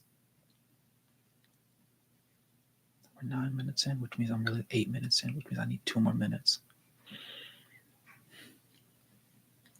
All in all, At the beginning of the season, it should have been Colin Sexton getting the start. But reasonably so, Jordan Clarkson, being a mainstay of this team, deserved the opportunity to prove that he wasn't that guy as a starting shooting guard. And that is exactly what he did. However, once they dialed in Colin Sexton as a starting shooting guard and allowed him to be that consistent second option to Lauri Markkanen with Fontecchio, Collins, and eventually Chris Dunn as a starting point guard, things got a lot better for the team. Insert Jordan Clarkson on the bench, and his defensive ineptitude at times is then blanketed by Walker Kessler's elite rim protection. So in a situation, Jordan Clarkson really just needs to be able to play high enough on screens to force everything downhill and funnel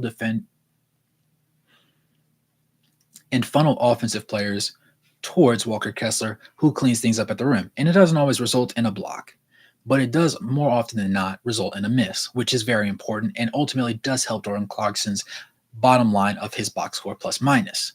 Now, as the season goes on, I expect him to continue to score at the rate that he's been scoring. I believe his turnovers might go down a little bit, though he is a extremely turnover-prone individual himself, and by the end of the year, he might still lead the team in turnovers. That said, as a whole, the team is playing more cohesively this way, and him being the offensive hub alongside Kelly Olynyk, who often sets him up for a lot of his buckets in that second unit, I think that the situation will continue to improve, and he will be able to make a much stronger case for him being the sixth man of the year this season. And even if he isn't the sixth man of the year, I think that he will eventually solidify his spot after being in so many trade rumors on this Utah Jazz roster for years to come, despite the fact that he is the oldest person on this roster. Now, the most important thing to remember at the same time as your team is winning is, what does a timeline look like 3, 4, 5, 6, 7 years into the future? Obviously, Keyonte George will eventually ideally be that guy. You'll see development from Bryce Sensabaugh and Taylor Hendricks as well. And Walker Kessler will be an elite rim protector who hopefully will have his three-point shot looking good and going. But in the meantime, we have John Collins, we have Fontecchio, we have Kelly Olynyk, who's also that second oldest player on this roster, and you have Chris Dunn starting at point guard, showing Keyonte George the ropes. If you're Jordan Clarkson, the best thing you can do is be a mentor to these guys, hold guys accountable, be happy for your fellow teammates, and push the younger guys to be even better. And if he can manage to do all that and continue to fuel this team off of the bench, I see no reason why they would feel the need to trade him. Things did get rocky. Things did get rocky at the beginning of the season for him, but I'm glad that he was able to turn things around. With that being said, the praise has to be just as loud as the disrespect was, and that's why we're making this video, to go ahead and give Jordan Clarkson his thumbs up for the day. With that being said, thanks for tuning in this video. It's your boy Wraith Hoops. Make sure to smash that like button, subscribe, turn on post notifications, and comment your thoughts on Jordan Clarkson's progress throughout the season below. Do you still think he should be traded? Or do you think that he deserves the opportunity to continue to roll with this roster because they're winning games? Become a channel member to catch videos earlier than anybody else. And as always, good morning, good evening, good night, no matter where you're on the globe watching. Thanks for tuning in, and I'll catch you guys in the next one. Peace. Man.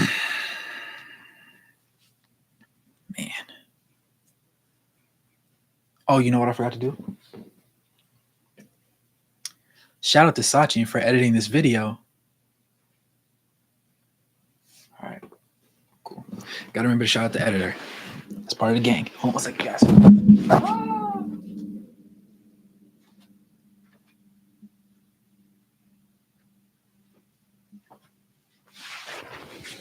I had to make sure it saved both things before I kept going. Yeah. But I'm good, though. That was only 13 minutes of footage, so it's probably 10-ish, 9-ish, 10-ish minutes of actual footage, which is where I wanted it to be. What digital editor do you use? I actually use Adobe Premiere Rush because that was the only free program. When I was in college, I used Adobe Premiere Pro, which is a gargantuan program, right? But I think the biggest thing was being able to, I'm not gonna lie, I just don't have $30 a month to pay for it. I don't have 30 miles. And Rush allows me to do most of the basic things like add clips, add cuts, turn up my volume, turn it down, increase, like, to boost the volume of my audio and decrease it. Just little things like that. And I don't need any crazy edits in my videos. And usually, if I want to add a clip, I don't want to play the game of pretending I know what YouTube will end up copyrighting and what they won't. And I don't want to have an infringement. So I leave it to Sachin because he gets it done and he doesn't like cost a lot. He understands that I don't make money from it, like actual money from it yet. So he's understanding in that fact.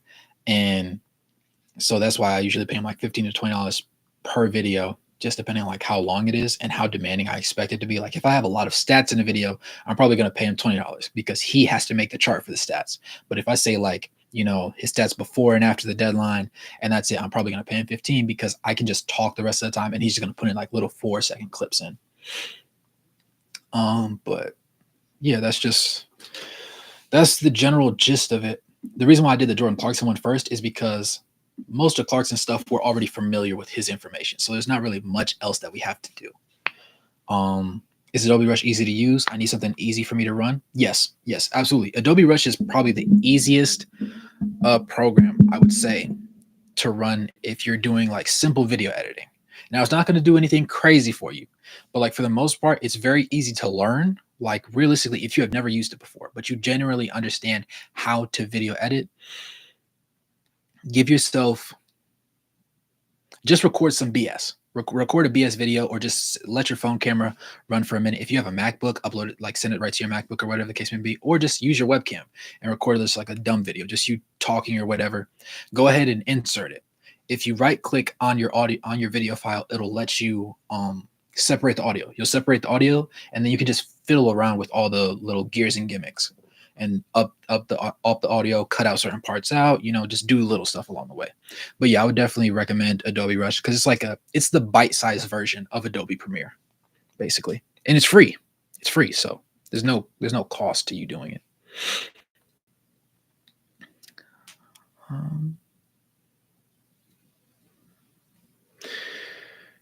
Surprised I'm doing it today. Oh man, I had extra time today, so I was like, I might as well. And like, you know, it was fun. It's good, and it's also cool just to like bring you guys into it because like there's no random people that are that have come into this live yet. Like it's all guys that we constantly chat with. So with that in mind, it just made the most sense to get y'all included and make y'all feel a little bit more of a personal connection to the product and everything that y'all like help support. You know what I'm saying? It just made the most sense to me. But yep, Monty, that's how it is behind. Yes, sir. Are you going to produce more videos on potential jazz trades? Yes, that is definitely in the queue. Specifically, I forget, I didn't put down who suggested the title, but somebody said, can a trade save the Lakers? And their ideal people were DeJounte Murray, Pascal Siakam, or Zach LaVine. I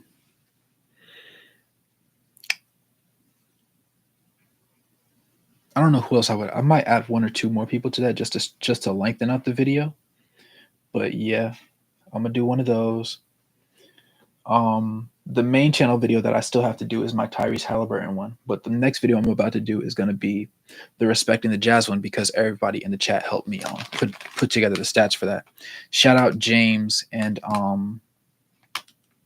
Carter specifically. They did some stuff.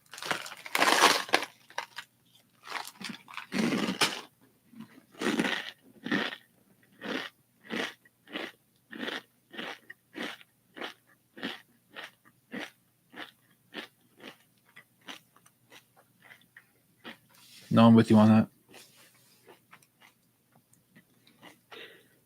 I wish the Lakers the best, but not against us. Sorry, LeBron. Can't let that happen.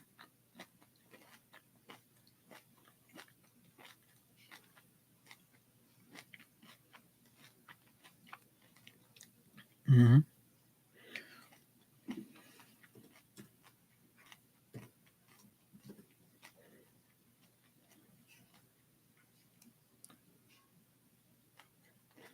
It's 9:30 from my time. So my live will probably be at midnight for me. Or what is that? 11 no.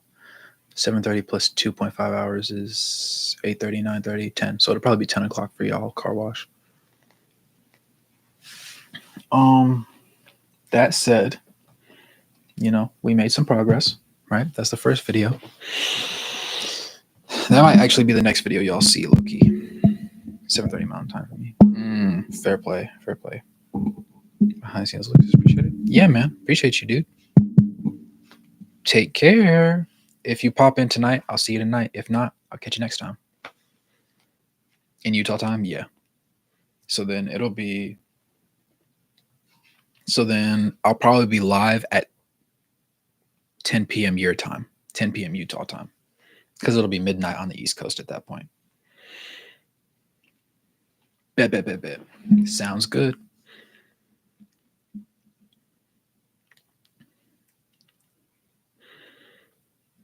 All right, so I'm trying to put these numbers together in my head real quick because this video is a little bit more mentally demanding, and it's also going to be just a longer video.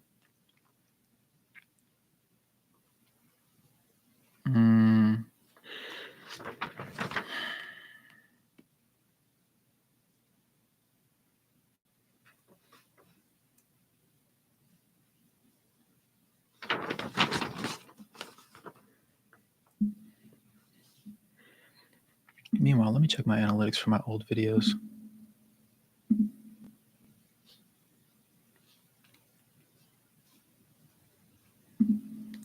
Fontecchio, 21,500 views. Nice. Can't make that stuff up, dude. Goodness. How's my Chris Dunn video doing? 342 views in the first 3 hours. Not bad. 42 likes already.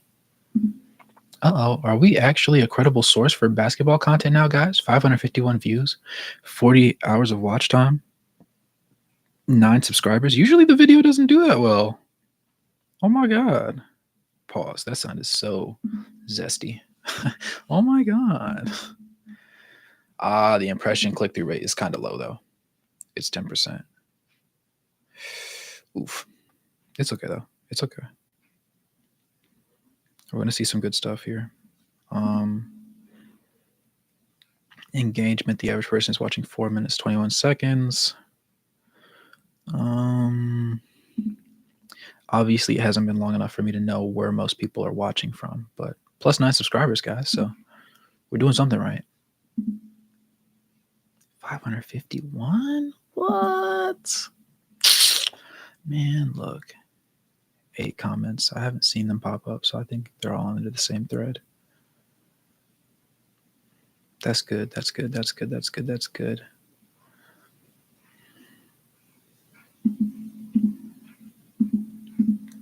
Excuse me real quick while I look at these metrics to make me feel good about myself and like I'm doing a good job.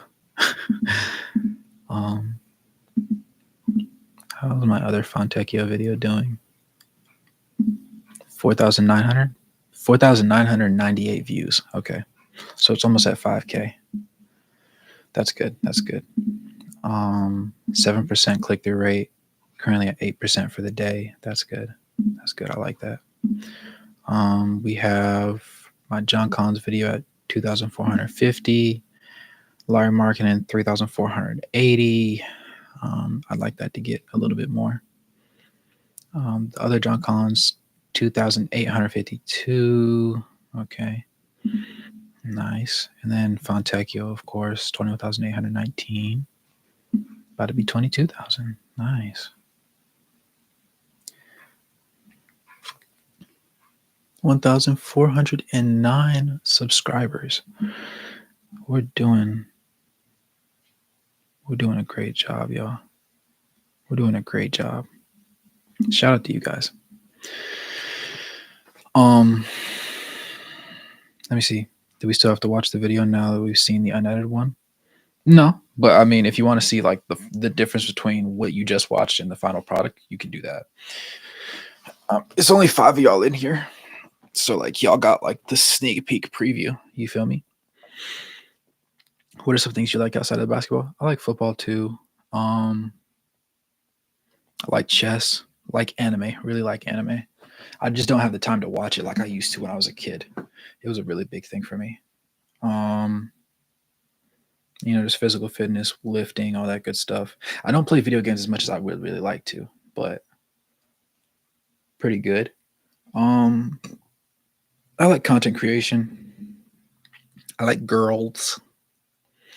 Um,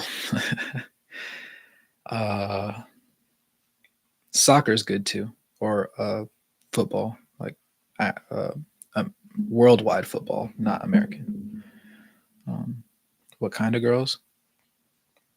The champ doesn't discriminate. The champ doesn't discriminate. There's pretty girls of all flavors. I've realized. I remember in 5th grade, I said to my gym teacher, who was teaching us health, to men, women are like ice cream, and the whole class like turned and looked at me, and I'm like, there's so many different flavors, and you just have to try them all to know what you like. He was stunned. When I tell you that man was stunned, he was stunned. But he shrugged his shoulders. He's like, "You're not wrong," and I was like, "Yep, I know I'm not." But it was nice to have that confirmation. How many girls? Hey man, as many girls as like me. As many girls as like me. That's why I got to be rich, so you can be like Genghis Khan. Actually, backtrack. Genghis Khan, like literally took people, took people's wives and stuff. So maybe that's a bad analogy. But yeah, the reproductive power of Genghis Khan. That's what we'll say. Yeah. It's something crazy. Like 10% of the world's population is low key related to him. Like even way, way, way, way, way back before, which is insane. Let's go, Jazz. We rolling right now? You already know Hoop Fest. You already know.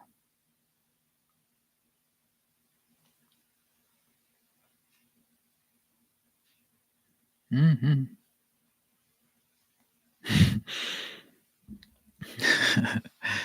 I don't think the channel can afford that many kids. Hey, you're absolutely right. The channel can't afford one kid right now. So let me get to the point where I can afford a child before I talk about having children.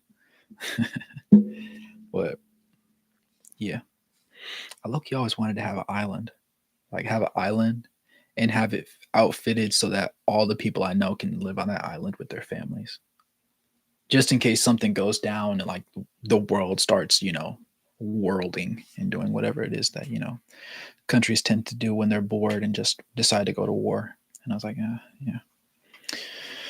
But that's down the line. We're here. We're right here.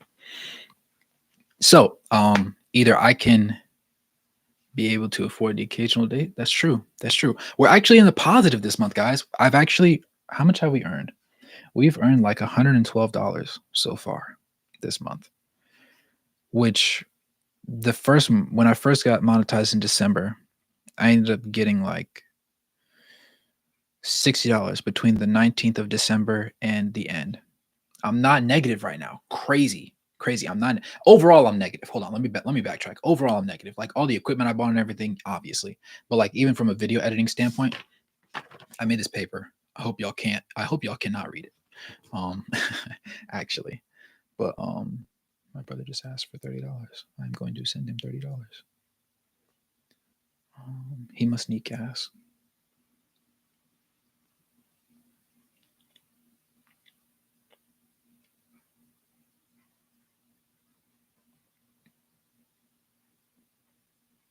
Hang on one second, y'all. It seems to be an emergency.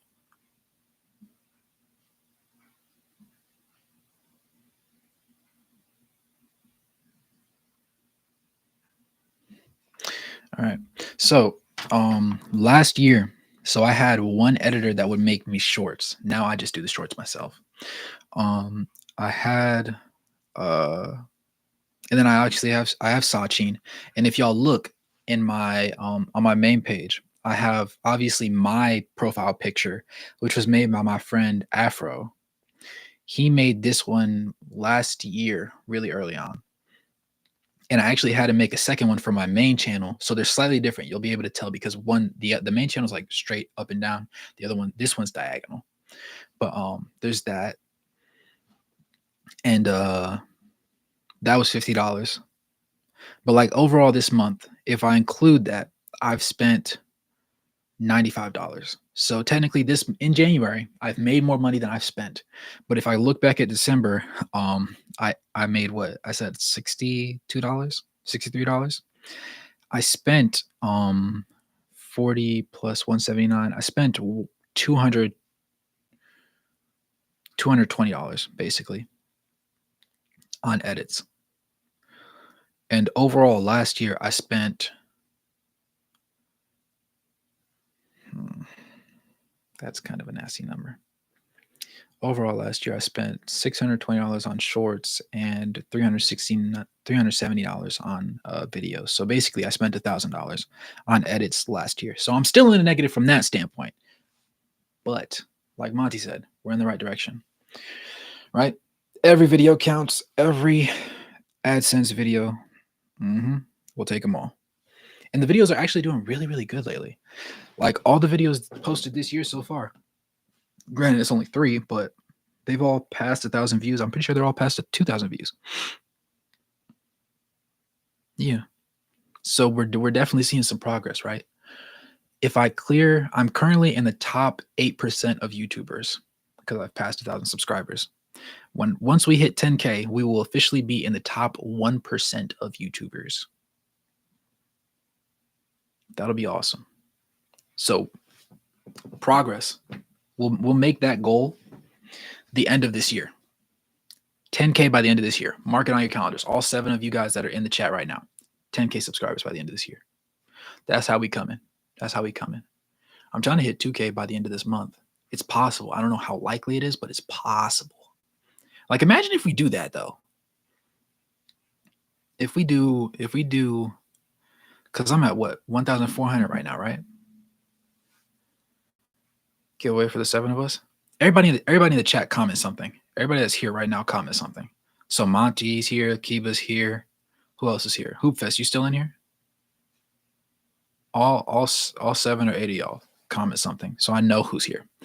Logic's here, Freddy's here, Tayton's here. Who else is here? That's 5 of y'all. There's one more person. I've been in and out because I'm at work. Nah, Tayton, you're good, man. Yeah, Kiba's here, Tayton's here, Freddy's here, Logic's here, Monty's here. So who's the 6th person? Somebody's away from their device right now and left it running for us, for me to eat up that AdSense, and I appreciate that. But I actually need to know who it is. Is it Car Wash? Car Wash, is that you? Or did you leave? Kiba, Tayton, Freddy, Logic, Monty. Who's the last 2 people in here right now? Let me know. I'm not mad at you. I just want to know. That's what my mom used to always say. I'm not mad at you. Just tell the truth. And then I still got beat. Yeah.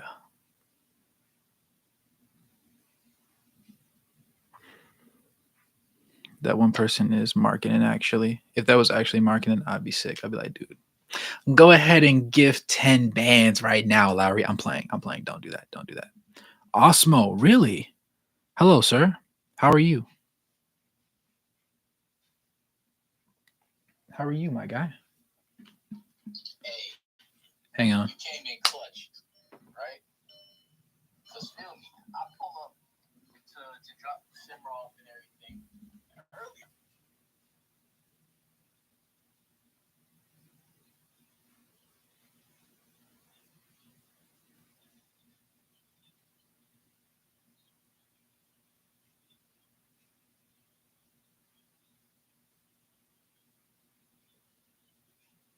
Mm-hmm.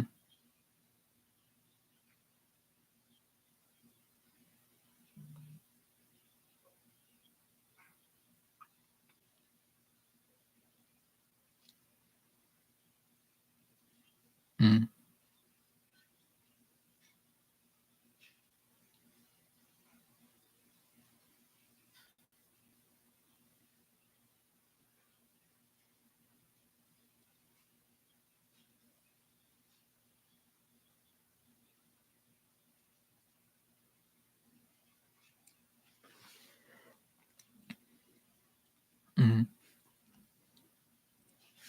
What's up, Osmo? Sorry, my brother called. It seems serious.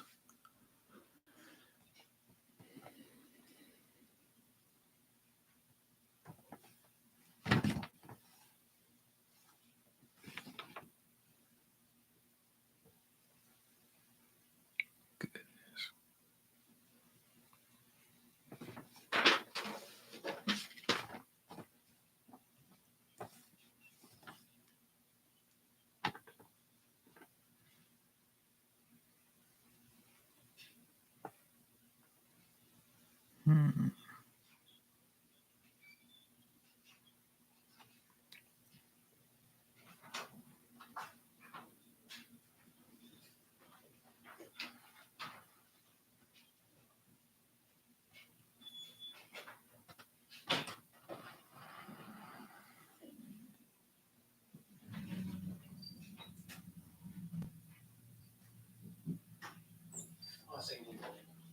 Yeah. Yeah, Tate, I'm definitely doing. I'll be live tonight. Yeah, I work tomorrow night, but I'm good for tonight.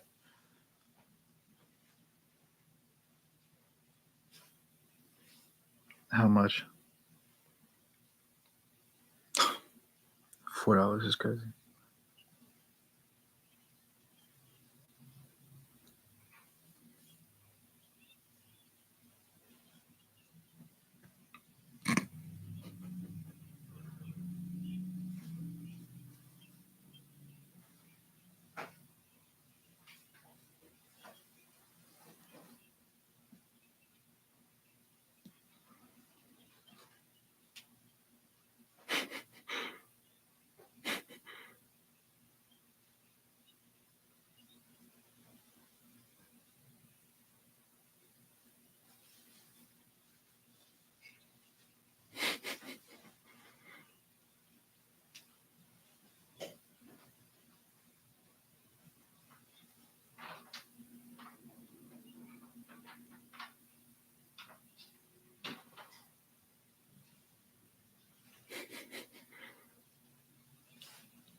Mm. That 1%. That's a ton of streaming today. Wow. Yeah, that is. It is. It'll be worth it. The Raptors game started at 4:30 a.m. my time, and the Lakers game. Yes, sir.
We appreciate all the hard work you put in.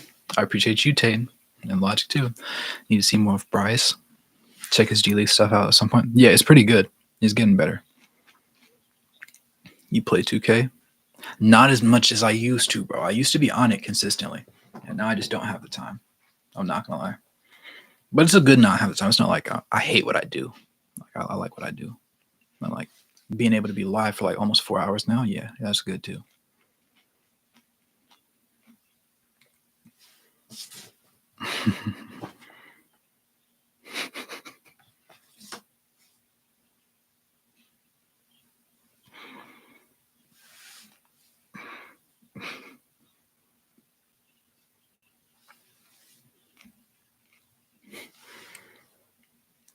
Wish I could show more support. I try my best. Bro, you're here every time, Tate. That's enough, honestly. You give me somebody to talk to, you give me some good talking points. That's the biggest thing. That's real. And there's Cam. Speak of the devil and he shall appear. There's Cam. Yeah. Just always there, man. Like, people underestimate how important just being available is, honestly. Line your pockets with that 23 cents. You already know, twin.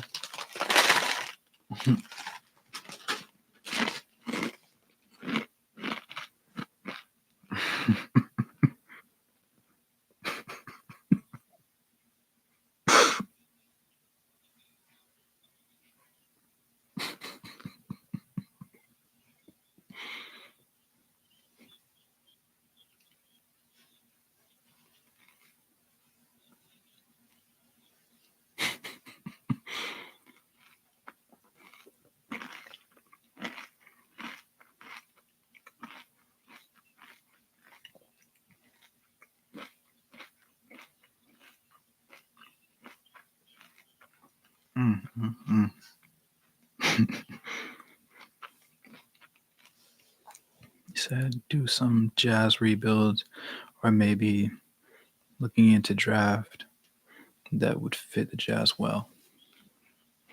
That's a good idea. That's